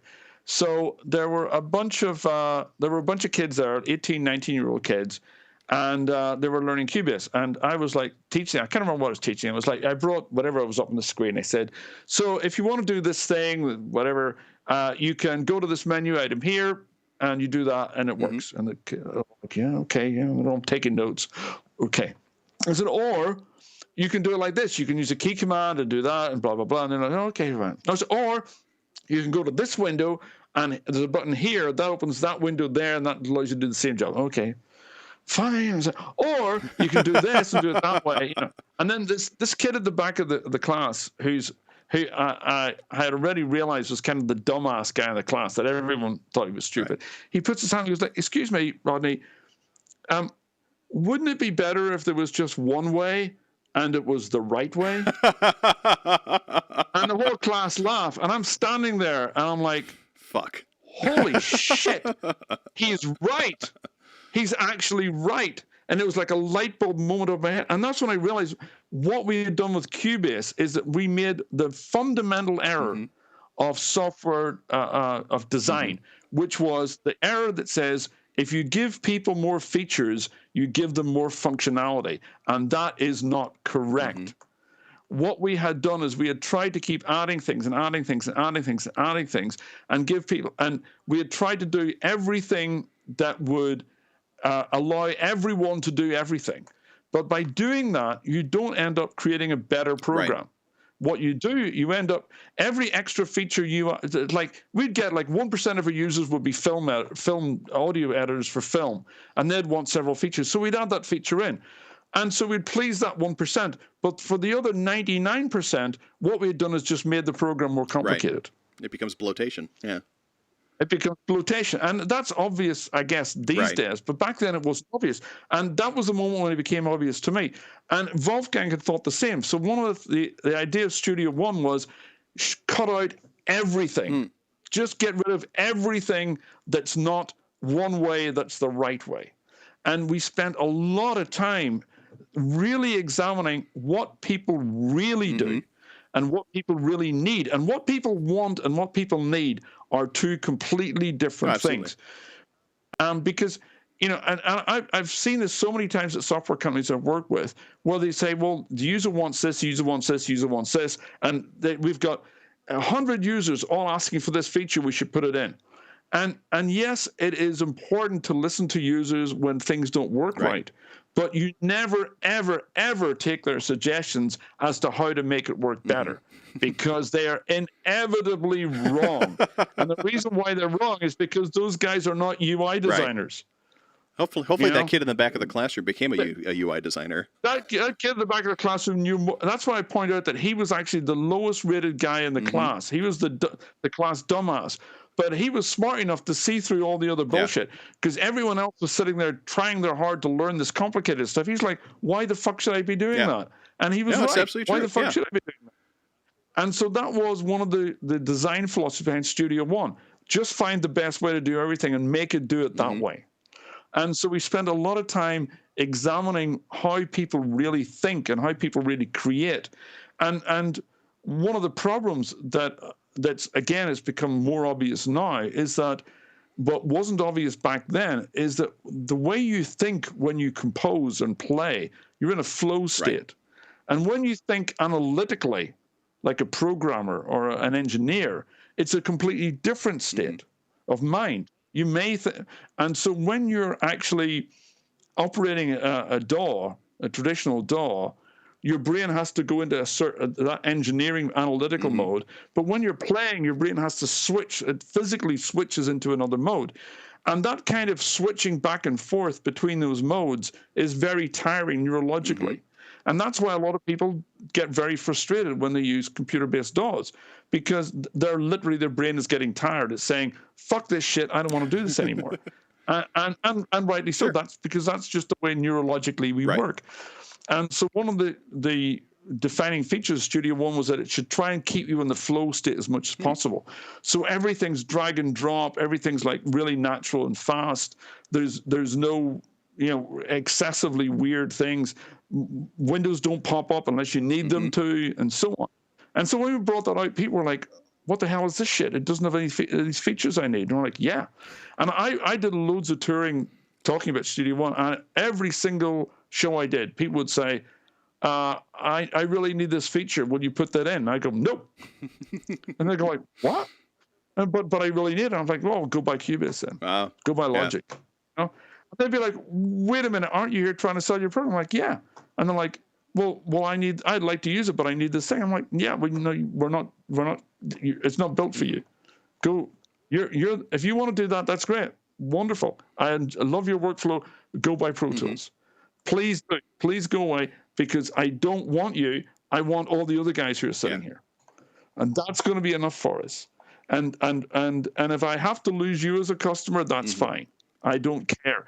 And this was like, and I was working for Presonus, which is American. The idea that you would actually turn away a customer is like completely anathema to any American company. Like, oh my God, you can't tell the customer it's not for them. Just tell them it's going to come. I'm like, fuck no. It's not going to come. That's not what we need. What we want to do, we it's not like we're even going for a niche market. We're going for 99% of the market. So fuck the other 1%. I don't need those guys. If they're doing surround sound, they can go buy an window, because there's not enough of them anyway to make it worth their while. I would rather sell to the other 99 guys who are doing stereo, And so that was what Studio One was about. It was about tearing down all that bloat and building this really sleek, fast, intuitive program, which I love, and I still use it to this day. I definitely think it's one of the more underrated DAWs out there. It's the most underrated. I mean, in my opinion, for doing stereo music, and that's what it was designed for, stereo music, not for film editing or for surround or anything else. For doing stereo music composition, recording, and mastering, it's, in my opinion, it's absolutely unsurpassed. Now, I'm prejudiced because I helped partly design it. But I mean, I've been using Cubase. You go on I've been using Cubase for 15 years, every single day. I was literally the world's top Cubase expert. I wrote the Cubase masterclass in Future Music magazine every month for like 3 years or something. So I was like the world's top Cubase expert. I knew that program inside out. And after 2 days of Studio One, that was it. You were done. It was over. Yeah. I was done with it. And the great thing about Studio One is that we actually, because it was written by the Nuendo team, we built a Steinberg compatibility layer in it, so you could take a Cubase song and put it into Studio One, which most people didn't know. But I took my entire library of 20 years of Cubase songs and just loaded them all into Studio One and saved them in Studio One. So it was a very easy transition. But yeah, but after that, I literally, when I use any other DAW, I'm like, oh my God, it's like, this is so slow. Jesus Christ, what am I doing? I get so frustrated if I have to use any other DAW because they all seem like so incredibly badly designed in comparison. Studio One's just such a beautiful, beautiful program. And the thing I love about Studio One Professional that it has, that still no other program does as well, is it has a mastering section built in. And it has a mastering window and an arrange window, right? And why is that so special? I mean, what you can do is you do your multi-track recording in the normal song window. But one of the things I loved about Studio One as well, and this is one of the things I did a big thing about back in the day, is that when you do a something in Logic or Cubase or whatever, it's called a project. And I'm like, I used to say, look, in Studio One, we called it a song because no musician goes, hey, man, let's write a project. It's like, why the fuck is these things called a project? It's a fucking song, right? So we just called it a song. That's what it is. It's a song. That's what we're making. All the others call them projects because they're always trying to be bigger and brighter and better. This is a project. It's a very serious, important executive decision that's going to become a giant Hollywood movie. It's like, no, I just want to write a fucking song. So we call them songs. So you write your song in the arrange window as normal. And when you're ready with the song, you say add to project. And the project is actually the mastering window, right? And so you say, add my song to my project, because a project for most musicians is an album, right? So that's what a project is. It's a group of songs. So what happens is it does a stereo mix down of your song, and it drops it into the mastering program. Great, saves it in your project.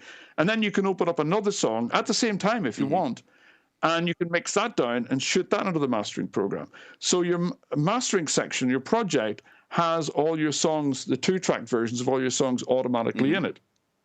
Okay, that's kind of nice. Now, and you can do that as you go along. But here's the cool thing. If you've done you've done mixed down half a dozen songs, whatever, and you have them all in your mastering program, you can rearrange them. But you might realize that, hey, one of those first mixes I did, it doesn't really fit with the rest of the album. I really wish I could remix that. So you hit the remix button, and it opens the song window from that 2-track and brings back the original arrangement there, and you can adjust it and then say update mastering file, and it makes a new 2-track mix and shoots it back into the mastering program the way you want it. That's a nice little intercommunication thing. That's slick.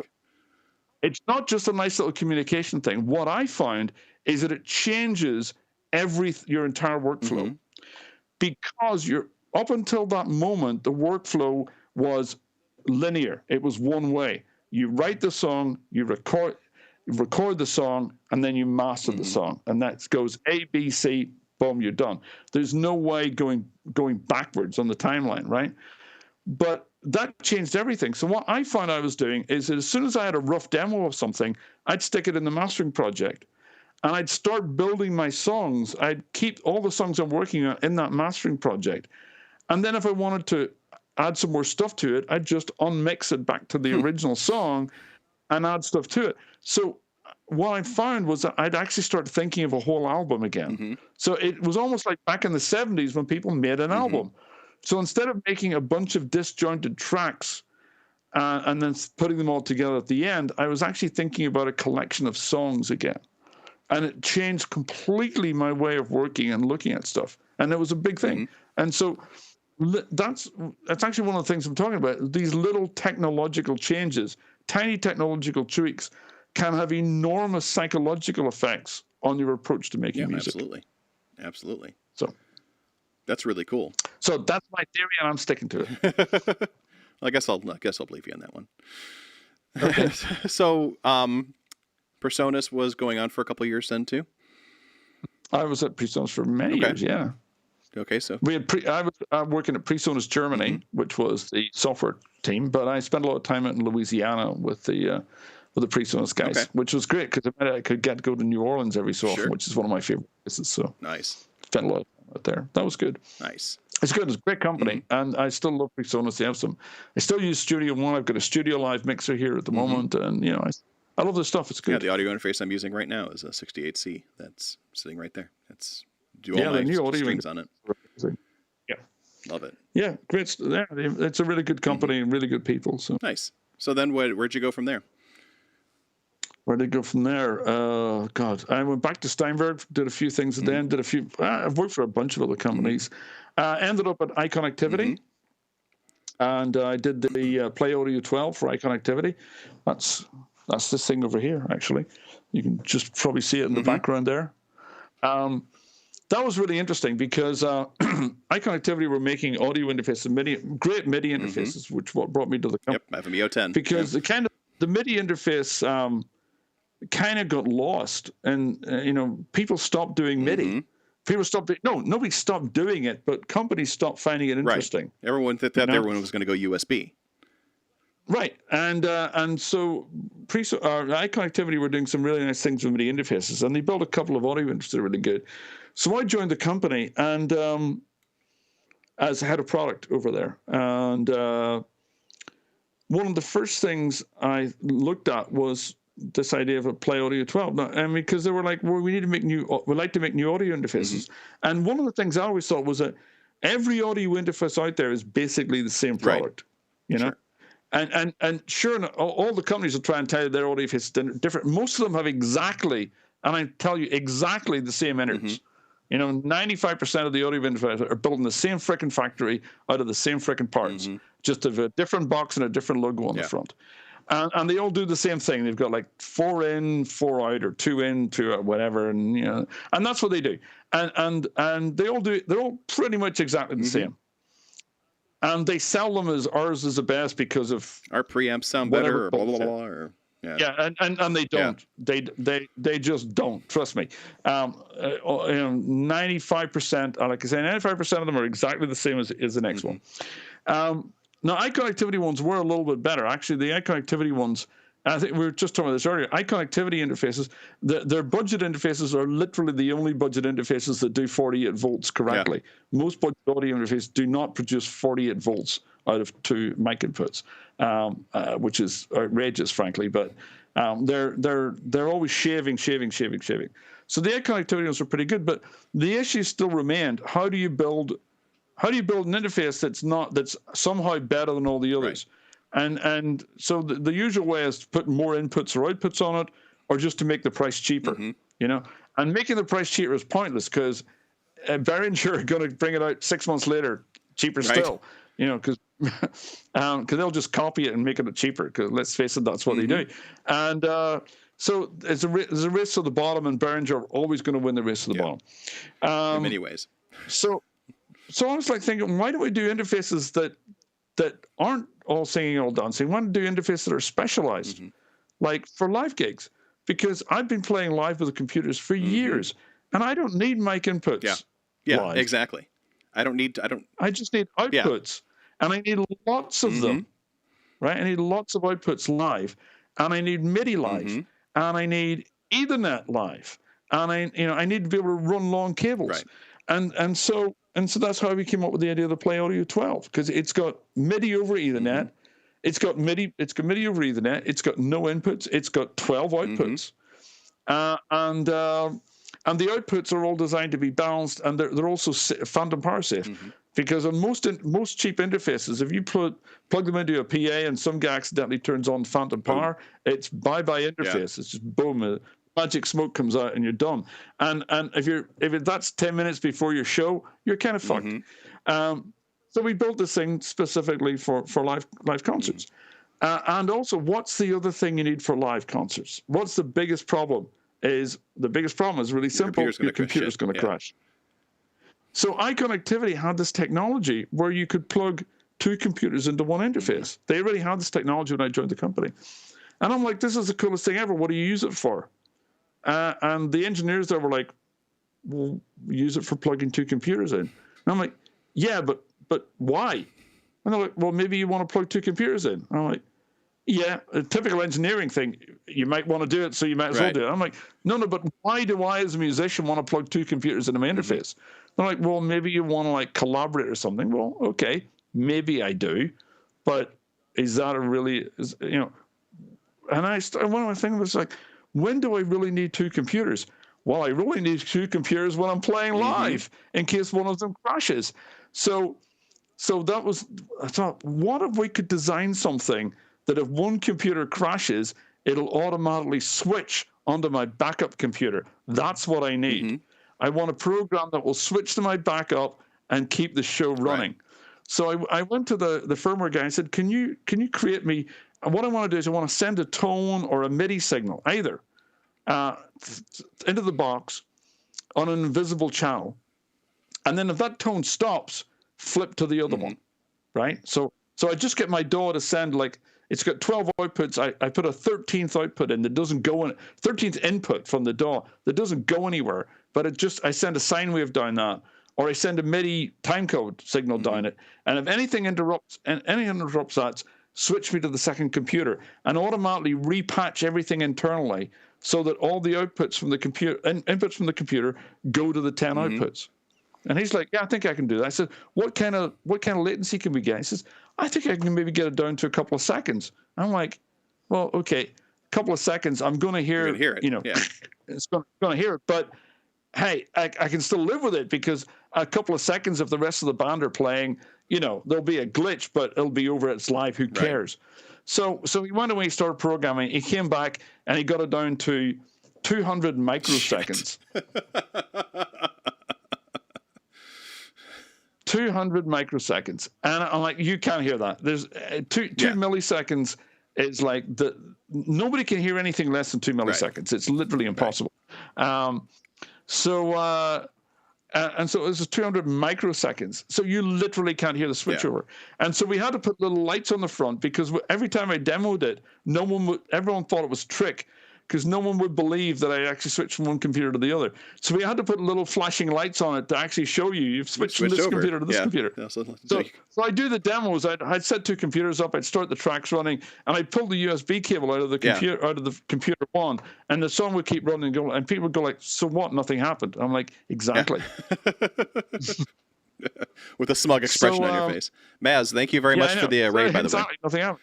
And so we brought that out, and it was great because it was just like the first time I brought out VST. I remember the first time I brought out VST, I remember doing the audio engineering show in Munich, and and it ran on an Atari and ran an Atari ST, Atari Falcon MacBook. And we had these guys. I remember the guy from Alesis at the time were doing the Alesis 12-track tape machines that ran on videotapes and stuff. ADATs and stuff. And everyone bought those. They were the biggest recording company in the world at the time. I remember that. And I remember after the first demo, I remember talking to the guy from Alesis. He was literally laughing. He was laughing his ass off. And the guys from Digital Design, Avid, they were laughing their ass off as well. They were like, this thing does like 16 tracks and it does like a couple of effects and it's really crappy sound quality. Do you really think it's like, why are you even here? This is a professional show. And I'm like, well, because I'm here because I've got one advantage over you guys. Next year it's going to do. This year it does 16 tracks. Next year mine's going to do 32 tracks. Yours is still going to do 12. Yeah. Or 8 tracks. It was 8 tracks. It was 8 tracks. You could rack up 3 of them to make a 24 track and sing them together, which never worked properly. I have a friend of mine. Who was an engineer for Alesis and was on the design team for the ADAT. And he was always like, we need to make these things motor drive. And they're like, no, they're not motor driven. They're actually like had a rubber band, and the rubber bands would be fucking constantly off of. It was impossible to sync them. It was impossible. They literally wrote a piece of software into these things so they would eventually sync correctly. So I said, the difference is that next year your ADATs are still going to do 8 tracks, but mine's going to do 32. And the year after that, I'm going to do 48 and be doing reverb and instruments in it. And they were like, ha, ha, ha, ha, ha. And I said, well, and he said, we'll see about that. I said, no, you won't see about that. He was like, what are you talking about? I said, because next year you'll be too busy trying to keep your business together. And the year after that, you're not even going to be at the show. And there you go. Many people still use ADATs, you know. And it was the same with the Play Audio 12. We brought the Play Audio 12, and everyone was laughing. They were like, "What the fuck is this piece of shit? Who's going to buy an interface with no inputs? And this is just nonsense. No one's going to buy this." And so after a year, people used to say to us, well, "What kind of customers do you have?" We were like, do you have a customer list? We were like, yeah, it's called the Billboard Top 100. And we used to just pin a copy of the Billboard Top 100 up at a show. And when anyone asked, we'd just go through every single band on it and explain what they were using a Play Audio 12 for. So we sold that thing to Celine Dion, to Drake, to Childish Gambino. I remember the Childish Gambino invited me to the O2 Arena in London, which is the biggest arena in the country. And they got me a seat right behind the right side of the stage where they were showing. And they had this enormous show, like, I don't know, 20,000 people or whatever.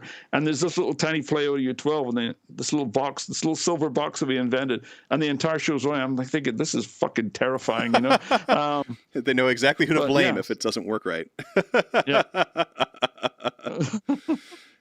It's by the way, TechSpeak is a big fan of Cassandra Complex. You're one of his rock gods, so there you go. Thank you, TechSpeak. It's interesting that how quickly that Play Audio 12 caught on. I remember seeing the video with you and Nick Batt, and you like yanking the USB cable, and then Nick Batt looking unimpressed until he realized what was going on, and then like you see that weird wrinkle he gets on his forehead. But that's a fantastic machine. Yeah. And we sold the hell out of that thing. We sold so many units. It was great. And then, but the other thing was, the thing that people missed was the Ethernet on it as well, because it does MIDI over Ethernet. And people are like, can you really do MIDI over Ethernet? Well, it's an open source protocol. It's been around for like over 10, 15 years maybe. And the protocol's been around for forever. It's easy to send MIDI over Ethernet because MIDI is like a tiny serial protocol, tiny amounts of bandwidth, exactly. and Ethernet's got... You can send like 1 million MIDI channels down an Ethernet cable. It's like no problem at all. And so we put that in there, and people are like, why do you need that? I'm like, because live, MIDI cables go, what, 50 feet maximum? I think so, yeah. Maximum. And even then, you're like, anything more than about 20, 30 feet of MIDI cable, you're going to start dropping notes. But you can run Ethernet from the entire venue. You can run it from front of house to the stage, to the backstage, whatever. You can send MIDI to anything. So, and people are like, well, why would you need that? I'm like, well, are you using a Kemper profiling amp? Yeah, well, it's got MIDI control. You can change your guitar player's patches from the backing track. Are you running Roland SPDs for percussion? Right. Yeah, you can change those sounds as well. You can change all the keyboard sounds. The keyboard player can play on the stage, and he can play a rack of gear at the back of on the side stage with all the other technology. And I was like, oh my God. And you can run cables as long as you want. You can run half a mile of cable. It's not a problem. Yeah. And so that was a great thing. So that's why I then did the Mio XM and Mio XL at iConnectivity, which were the first MIDI interfaces that really had the capability of doing lots of Ethernet. Because the previous interfaces could do it, but they could only do four MIDI lines of over the Ethernet, not because of the cabling, but because of the chip inside just didn't have the capability to decode the Ethernet into MIDI correctly. Right. But with the Mio XL and the Mio XM, we put new chips in so they can handle like 24 sets of MIDI. That makes sense. Each was 16 channels. MIDI's tiny, so I mean, there's no reason why you couldn't do that MIDI's kind of thing. tiny. Yeah, I've always... Exactly. the cable's no problem. It's just the chip inside the interface. Right. I remember we had a conversation a while ago about why they're not doing both, like audio and MIDI at the same time through Ethernet. And we're still not. I still haven't seen anything that really does that. It's always one or the other. Yeah, it's kind of weird because especially with like gigabit and 10 gigabit Ethernet nowadays, there's no reason why you can't. Right. Well, it doesn't matter what. Yeah, I mean, the amount of MIDI going down the line makes no difference whatsoever. I mean, audio streams take a lot of bandwidth, but MIDI takes the bandwidth is literally negible. It might as well be nothing. Right. Exactly. So yeah, and if you look at nearly every show these days is running on Dante, all the audio is running down Ethernet cables. Yeah, that's how it works nowadays. Which is why I find it so hilarious when people are so obsessed with using analog synths, because you may love your analog synth guys, but no one is ever going to hear it, because literally there are no analog synths in the world anymore. Because even if the only person who ever hears your analog sound is you, right. Because once you put it on, once you record it in a digital audio workstation, it's digital, and even if you play it live, it's going down an Ethernet cable. Yeah. It's digital. But digital. There are people that are recording directly to a cassette still. Yeah, I just saw somebody doing that, and I'm like, what? Well, actually, my new album was recorded directly on a cassette. Yeah. Weirdly enough. But not because I wanted to, but because I originally recorded it in 1996. And I didn't. 1986. I originally recorded in 1986, and I didn't have anything else. And I literally recorded it direct to cassette. Was that the Grenade, or was that the new album? That's Places Beginning with That. And this is the new one that literally came out last week. I actually originally did the original recordings out in 1986, just as the Cassandra Complex were starting to get famous. I recorded it at home. Actually, I want to do an ambient album. And I remember bringing it to a record company, and we were selling a buttload of records. And I brought them this thing, and they listened to it, and they're like, who's going to want to listen to that? It's just synthesizers. And I'm like, yeah. I'm like, no. Everybody wants this it wasn't called post-punk then. Right. Everyone wants to hear what you're doing with drum machines and guitars and stuff. I'm like, yeah, but there's lots of people out there who would like to hear an album with just synthesizer music. And they're like, nah, it's never going to sell. And I was so disheartened that I just put all the cassettes in the box and put it all away. And I loved the record, but no one would put it out. I couldn't get a deal on it. And that was it. And then I went off on tour and did all this other stuff, and it disappeared in this time. And then a few months ago, when I was moving, I found the box with the cassettes in it. And so I got a friend of mine who's got a hi-fi cassette deck to actually transfer it all onto digital. Nice. And then I brought it into Isotope RX7 and cleaned it up and so on. And then I put it into Studio One and started adding a bunch of effects that I was using, like the PSP 608 multi-tap delay, which is a beautiful fucking thing. And I actually used a bunch of old Lexicon plugins and stuff just to get that 80s kind of feel. Oh, yeah. And so I basically rebuilt the album from scratch using the original material and rebuilt it. So I made a 2020 album using all these 80s sounds on top, or 80s effects and stuff on top of some digital synths I recorded back in the 80s. So it's kind of it really sounds very 80s, but very modern at the same time. It actually sounds great. So I'm really pleased with it. So I finally got it out last week. Well, I finally got the pre-release out last week. The official release date's April 10th, so it's going to be coming out April 10th, and you'll know why it's April 10th. So the official release is April 10th. It'll be on the streaming services on April 10th. But because of the quarantine and the coronavirus stuff, I want to bring it out earlier because people need some Everyone was writing to me going like, I really got any recommendations for nice, relaxing ambient music? I'm like, funny you should say that. I've just made an album. So I put it out on Bandcamp earlier because I can't change the release date on the streaming services now because that's already locked in. But on Bandcamp, I've got full control over that, so I put it out earlier. And I'm also, if anyone here is a medical professional or a first responder, I know at least one person here is, I'm giving it away free to anyone who's a med professional first responder because you guys need it more than anything. So I'm doing free download codes for that because I have a lot of friends who are nurses and paramedics and stuff, and damn, I'm not going to charge them. I know TechSpeak is a medical professional, so he's okay, no problem, man. You just get in touch with me. Just write to me on Facebook or whatever. Get in touch with me through Andrew, and I'll give you a download code. No problem at all. We also for the non-medical professionals, we do have a download code giveaway on today's show. So we should probably figure out how are we gonna give that away. I mean, I can't throw it in the air very easily from here, but how do you want to give it away, Rodney? I'm sure you just roll a dice and whoever's on the stream, maybe 21 people on the stream. People. I don't have a D20 on me. Anybody want to just put your name in the chat if you want to be considered, and we'll roll the dice. There you go. We'll figure it out. We'll do it by random. Come on, you've got a dice roller in Discord or something. There's plenty of online dice rollers. Yeah, that's true. I could just open up a. We'll figure something out. Just put a bunch of names. If you'd like a copy of it, just say so in the chat, and there'll be nobody.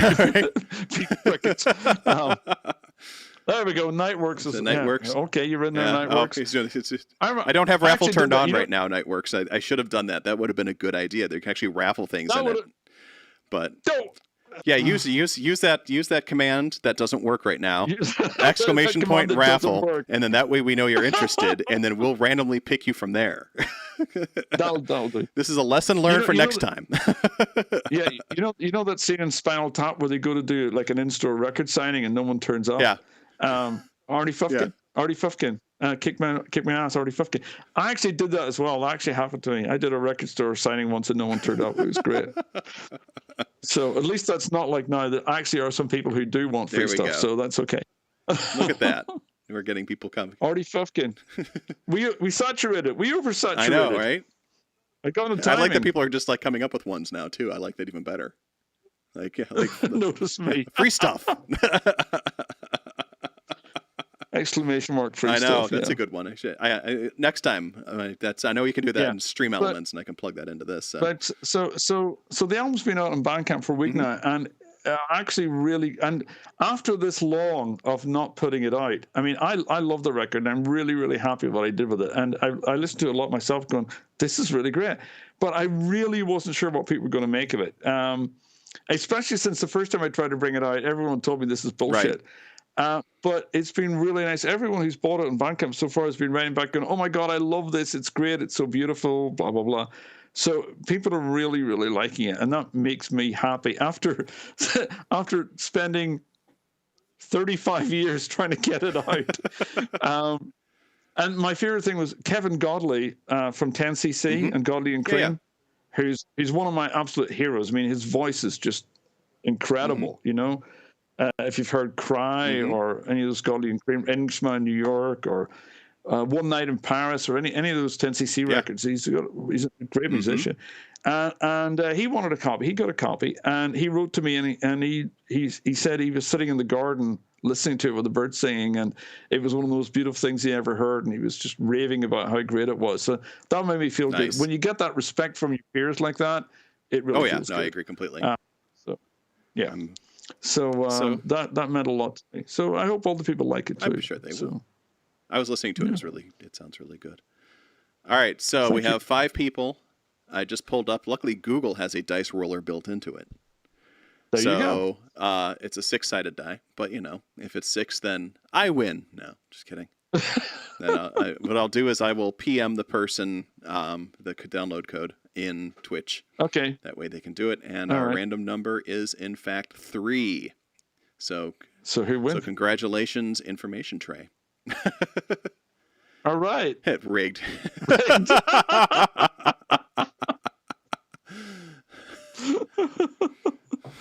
Information Tray, congratulations. I hope you like it. Yes. Yeah, and if folks like Information Tray is actually one of my label mates, so. Oh, definitely. Oh, yeah, totally. He shouldn't be eligible. Well, he's not one of my label mates, so screw it. There you go. So yeah, if you like electronic music, the winner today, Information Tray, has an awesome album called. Drawing a blank because I'm a moron. Called Machine Yearning. Do I get a free copy of that? I'll get you a free copy of that. I can do that. Yeah, Machine Yearning by Information Tray. No collusion. Yes. No collusion. No collusion. Awesome industrial techno kind of sounding stuff, but I'll make sure you get a copy of that, Rodney. Okay, thank you. I appreciate that. And yeah, but the album's on Bandcamp. I think the link's there, and it will be on Spotify and all the usual places on April 10th. So have a listen. Okay, yeah, definitely. Now, one of the funny things about it is that when I originally made it, I've been listening to obviously a lot of early Brian Eno ambient records, and it doesn't sound like any of those early records, but that was obviously an influence. Right. But Eno's got a new album out with his brother Brian Eno Roger Eno, a new album called Mixing Colors, which I just heard for the first time yesterday, and some of it sounds remarkably like my record. Nice. So I was just thinking, holy shit, I'm so glad I finally got it out now, because if I brought it out in 6 months' time, everyone would go like, yeah, you're just trying to sound like that new Brian Eno record. But I was actually 35 years ahead of Eno, so, I can't argue with that. Take pictures of the original cassettes and show them to people as evidence. I do have the original cassettes still. That's actually not a bad idea. It's crazy. But like I say, it's quite an interesting album from that point of view, that it was stuff that was really in my past, and then I took it and rejigged it and rewrote it, rearranged it, and built it into something that I couldn't have done back then, because it just didn't have the technology. I mean, I knew what I wanted it to be like, but I didn't have the ability of either the knowledge myself or the technology together to actually make what I wanted, or the money to buy that technology. And so it was really nice to be able to go take it and make it now the way I wanted to make it then, if you like. And so that's really good. So you've been... yeah, go on. So you've been remastering the Cassandra Complex stuff as well. Yeah, I've been remastering pretty much. I remastered all of our early records because, again, for the same reason. I mean, when we mastered, well, first of all, they were originally mastered for vinyl back in the day. And then when they were mastered for CD, nobody really knew what they were doing back then when we were making CDs. And I actually went to all the mastering sessions and pretty much mastered them myself. But we didn't have much money. We didn't have the kind of technology we have now. And also, mastering for a streaming service, for a digital download, is very different than mastering for a CD. Because back then, it was all about getting as close to zero as possible. 1644, that's all you got, yeah. Yeah, get 1644, get everything loud, everything louder than everything else. Yeah, and so, so we mastered them to do that. But with streaming, of course, now we have our EBR 128, which has changed the picture completely. Because if you have everything tightly compressed and you run it on a streaming service, it's going to sound quieter now. Right. All those records that were mastered to sound loud, because of the new EBR 128 standard, they all sound really quiet.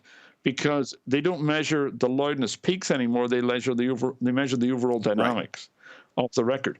And so I wanted to remaster them in such a way that I could bring out the original dynamics and make them sound, again, the way we originally wanted them. So I spent way too much time, I must admit, on them. I really, really tweaked them. I spent a lot of time because I really wanted to get...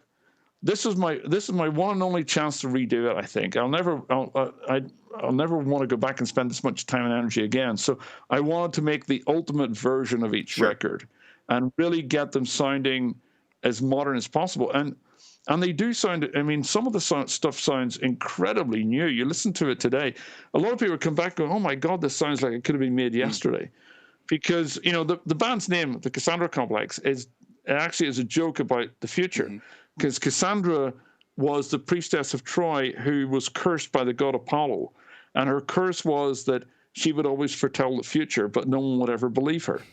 So a Cassandra Complex is a mental condition where you think you know better than everybody else of what's going to happen in the future, but that no one will believe you. So it was actually a joke on ourselves, because when we started, we were like, well, this is going to be the way it's going to be in the future. Everyone's going to be using drum machines and synthesizers and mixing heavy distorted guitars in it. And everyone's like, you guys are fucking crazy. No one wants to listen to that shit.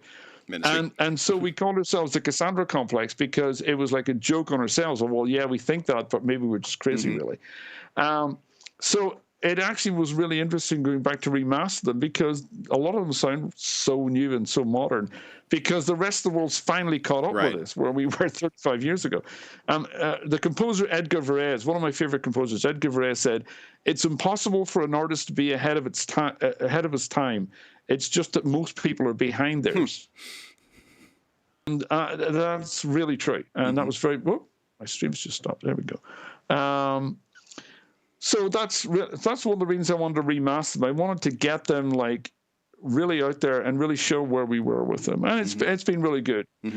So I remastered all the stuff I own. There's some of the records that we made I don't have the rights to yet. They're still owned by Play It Against them in Belgium.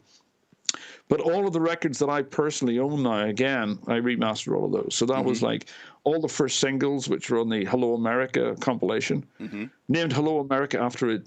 Because we originally did the compilation of singles because we had just got our American record company and they wanted a compilation. And we called it Hello America because of that, but also because it's a J.G. Ballard story. Right. If anyone's a science fiction fan, J.G. Ballard's one of my favorite science fiction writers. And so Hello America was a J.G. Ballard story that we thought made sense. So it's called America. We did Grenade, which was the first studio album. And I did Wetware, which was our 2000 studio album. I own all the... named after Rudy Rucker's book. Right. Yeah, Wetware, which is actually on streaming service, actually divided into hardware and software section. Yeah, because of Rudy Rucker again. So because the album was a really long album, and originally we couldn't even fit all the tracks on it because it didn't all fit on the CD. But about half the songs are really hard, rocky kind of stuff, and the other half are much more slow, atmospheric things. So I divided into 2 albums, one called Hardware and one called Software. So you've got to take your choice. You got the whole trilogy. Yeah. Right, exactly. So I got the whole Rudy Rucker trilogy. Right. So and it has a song on it called Valis from Philip K. Dick book, which is also being used now as a theme tune for Sophia the robot from Hanson Robotics. Yeah, I know David. Because David's a big Philip K. Dick fan as well. He built a Philip K. Dick. He built a Philip K. Dick. Yeah. Yeah, which he brought to Christmas dinner at my house. And it was the greatest Christmas dinner of my life. I had Christmas dinner with the disembodied android head of Philip K. Dick. And it's like, that's like the ultimate in science fiction experiences. I'm a huge J.G. Ballard fan. He was a big influence on me. Oh, yeah. So what's next? What's next on your list? What's next? I'm currently remixing a live recording. We did on the last tour we did, was a few years ago now, last big tour we did. We did a show in Berlin where we were using a Presonus studio live, and we recorded the entire show in 24-track, directed to the computer. So I've got a 24-track of that show that I've been mixing down, and that's just about ready. I literally did the final mix down yesterday. So that's going to be uploaded soon. That's awesome. That was mixed in Studio One. Actually, one of the cool things it's the first record I've done with the Studio One mix effects. Have you seen that? It's a really clever system. I think I read about it. Yeah, you can basically they have things called mix effects, and you basically drop a mix effect onto the mix bus, and it literally puts the effect on every single channel of the mixer, right? And so you can emulate an analog desk on every channel of the mixer. Interesting. Which things like BrainWorks do this with a TMT modeling system. You can have a plugin in every channel, but you can tweak it to be slightly different. But this does it automatically in Studio One. So they've got like a Neve emulation, and they've got an emulation of an Abbey Road desk and an API emulation. So if you want your record to sound like it's mixed on a Neve, you drop the Neve emulation in, and it makes every channel sound like a Neve. But not only that, you can put in the crosstalk. So the channels that are next to each other, they bleed into each other. Yeah. And you can change the drive on the preamps and stuff like that. So you can actually make it sound exactly like it was mixed on a Neve, and it's unbelievable. And actually, like there's an emulation, there's a thing they call Modern, which is based, I think, on an API with a few tweaks to it. And I love the sound of that desk. So I'm mixing it through that, and when you turn it on, it's really subtle. But you turn on the crosstalk, turn the crosstalk a little bit, give it maybe 6 dB a drive on every channel, and suddenly the bottom end sounds so warm, it sounds API-ish. You get this clarity, but you get everything glues together because it has the same noise of the original desk. And if you put channels next to each other, they crosstalk more than channels that are far apart. That's kind of cool. Just like a real desk. Yeah. So if you put the drums down on the left side and you put the bass beside it and your synthesizer and vocals at the top, you get crosstalk like in a real desk. Wow. So the rhythm section really just suddenly it works, and that's a really, really clever idea. That I've seen lots of people try to get that analog sound, but the problem is real desks aren't just individual modules. Right. It's a whole analog unit, and they're all going to cross-talk and stuff like that. Right. Each channel affects the other one. And so that's the first thing I've seen that really does that. Nice. That's a really fucking clever system. That's really cool. There's a SoftTube have also made a plugin for it that I haven't tried yet, but I really want to get. And the SoftTube one is a 24-track tape machine mix effect. So every channel sounds like it's recorded onto a channel of a tape track. You get that buildup of hiss and stuff like that. Yeah, right. It sounds like it's recorded in a 24-track tape machine, every single channel. But the channels, again, they cross-talk like the tape would. Yeah. And apparently it sounds great, but I haven't got that yet. I got to try it. So yeah, it's a pretty cool system. Nice. So that's what I've been working on. And then I'm going to do. There's a Canadian band I recorded in '96 called INRI. Right. They did one album that I produced in Victoria, and it's an amazing freaking record. And as I said, I just found the masters of that literally just less than a week ago. Did you ever get in touch with those guys? Did you find them? I've got in touch with the guy who was their manager. I'm trying to find the rest of the band to get permission, but I got in touch with the guy who's a former manager, and he said me to go ahead because I listened to it and it sounds fucking great. It sounds like Nirvana or something, like a post-Nirvana thing, guitar rock, but it's so good. And again, so I'm going to remaster that and hopefully put that out because I listened to it. I was just gobsmacked because I hadn't heard it in 20 years or more. And when it came out, it just died a death. No one's ever heard it. It's such a good record that I really want people to hear it again. I think it could do really well. Nice. And again, it sounds so up to date. It's got that 90s grunge rock feel, but it's also really driving hard. And the singer's just amazing. He's got a great voice, a great guitar player. So it's a really good record. So I want to do that. I want to do the live album. And we literally started work again on the new Cassandra Complex studio album yesterday. Oh, wow. That started yesterday. And we have a bunch of songs. I've got about 20, 30 songs in various states. And on the live album, actually, there are 3 new songs in the live album that we never recorded, but we played live. And at least one of them, I think, is probably the best song we ever wrote. And so I started working that again yesterday. It sounds fucking incredible. Nice.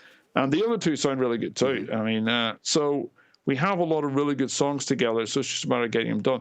The problem is that we've all got other work. Andy's a lawyer, Axel's a live sound engineer, Falker's he's in record management. We all actually, like Falker manages Epotigma Berserk, for example. And so the funny thing is that even though most people have never heard of the Cassandra Complex, we're actually probably involved, between the 4 of us, we're probably involved in like at least 50% of the independent electronic industrial music you're actually listening to. We're involved one way or the other. So we're the kings of behind the throne, as it were. So that's kind of funny. So that's why we just play festivals and so these days because during the week we've got you get your day jobs, real jobs, which are also all in the music business. So which is great. So all that. So the kind of the dumb decisions we had read that I talked about at the beginning, where we decided to do everything ourselves instead of getting professionals in, actually ended up in the long run being the best decisions we ever made because we became those professionals, and we can do it better than they can because most of those guys never actually were on the sharp end like we were. Well, at least that's my theory. Again, I'm sticking to it. Putting the street smarts in definitely helps, Yeah, absolutely. And people trust that because we actually know what we're talking about. It's not just theory with us. Again, that's one of the reasons why I think I was a pretty good technology evangelist because I was actually using the shit I was selling. I wasn't just a sales guy. I was actually on the road using the stuff. I was playing live concerts, making records. And so, I knew what I was doing. And I would never lie to people. If someone didn't fucking work, then I'm not going to tell people it works. Because it's going to come back and bite you in the ass. That's absolutely true. So hopefully we got reputations for honesty and reality that make a lot of sense. So that's what we do. But we still play a lot of festivals, and it's stunning. I mean, the last festivals we've done, we've had. I mean, I remember, I think we took a long break because I was very ill for a long time and I couldn't sing for many years. So that's why we had to go on the road. And so we only started playing again about 3 years ago or something. And I remember I was playing a festival in Belgium. We were bottom of the bill. And we played the same festival again 2 years ago, and we were top of the bill. So, There you go. Here. So it's okay. So, yeah. So we're still able to headline festivals in Europe, which is okay. Small festivals, admittedly. Still, but, yeah. And we're lined up to do, well, depending on how long the current quarantine lasts, luckily, normally we'd be playing festivals right now, but this year we said we're not going to do any festivals for the first half of the year. We're just going to stay in the studio and work in the studio. And it turned out to be a very prescient decision. No kidding. So the first festival we have lined up is Mira Luna in Germany in August, which is an amazing festival. I mean, it's a huge festival. Who's playing this year? I think Danzig. I think they're playing V&V Nation, maybe. It's a really good festival. It's a huge lineup. Great. I like the idea of it just being those three bands. You guys, V&V Nation, and Danzig. That's a great combination. Wouldn't it? Last time I was at Mira Luna, it was Ministry and the Jesus and Mary Chain. Were the two headliners, which were just, Jesus and Mary Chain was one of the greatest shows I ever saw in my life. Yeah. They're the greatest rock and roll band ever. Just pure, absolute rock, everything that makes rock and roll great. And what else are we playing? We're playing Infest in England, which is going to be incredible. That's the first time you played in the UK for a while. The first time I played in the UK in 12 years. Wow. In 12 years, because we can play in Europe and get hundreds, thousands of people. We get paid well, we get well looked after, and we can play in England and no one's ever heard of us. We get 20 people on a $5, $5, and it's like, great gig, lads. Here's your $10, and it's like, it's not worth the hassle. No. We're like a pub band here. It's weird, but finally we decided we would play Infest in Bradford, which is and I really want to play that festival because it's the only really good electronic music festival. Right. So doing that with Project Pitchfork, I think headlining on the second day. We're, I think, second or third in the bill on the first day. On Saturday, Pitchfork playing on Sunday. And the reason for that is because Axel, who's our keyboard player, is doing sound for Pitchfork on the next day. Can't do. We didn't really want to play right back to each other because Axel had to run off the stage to the front of house desk and then do the sound check. So we're doing Infest, hopefully, if all goes well, at the end of August. And then we're doing Urban Fest in September, which is, there's a German band called Goethes Erben, which nobody in America or Britain has ever heard of. And they're one of the top Gothic bands, electronic bands in Germany. Goethes Erben, which means Goethe's heritage, good on the German. And their singer is amazing, Oswald Henke, and he sings in German. It's very dramatic, very German. Everything is in German. And it's really like, it's really heart-rending stuff. But it's brilliant. It's absolutely brilliant. And they're like inserts on a Neubauten, in that sense that they're very, very, very German. Yeah. It hasn't really translated. It's not like it's not like pseudo-German like Rammstein. It's really German. It's the German literary stuff. And so they've never sold anything outside of German-speaking countries. And the ironic thing is, of course, that the original keyboard player in the band who wrote all their songs is an American. Is an American woman called Mindy Kumbelik, who also played keyboards for the Cassandra Complex. So the most German of German music is actually created by an American woman. Much of German music by an American woman. So Goethes Erben. So they're actually doing their own festival because they're so well known. Interesting. They can put up a festival on their own, and they're from Bayreuth in Germany, which is where Wagner is from. And that town always has a big Wagner festival. So when the Wagner festival ends, we're going to play at the Opera House. Oh, wow. Where the Wagner festival is. And it's going to be Goethes Erben and also a couple of other bands. And we're going to put on our own mini little alternative German sort of cultural festival. So we're going to play Bayreuth Opera House, where the Wagner normally is. That's fantastic. So I'm going to have to try and arrange some big pseudo-Wagnerian songs or something for that. It's going to be hilarious. Do a cover of something, of the Ring Cycle, the entire Ring Cycle. Cover the Ring Cycle. Cover the Ring Cycle in a 5-minute song. Exactly. Yeah, compress it all down.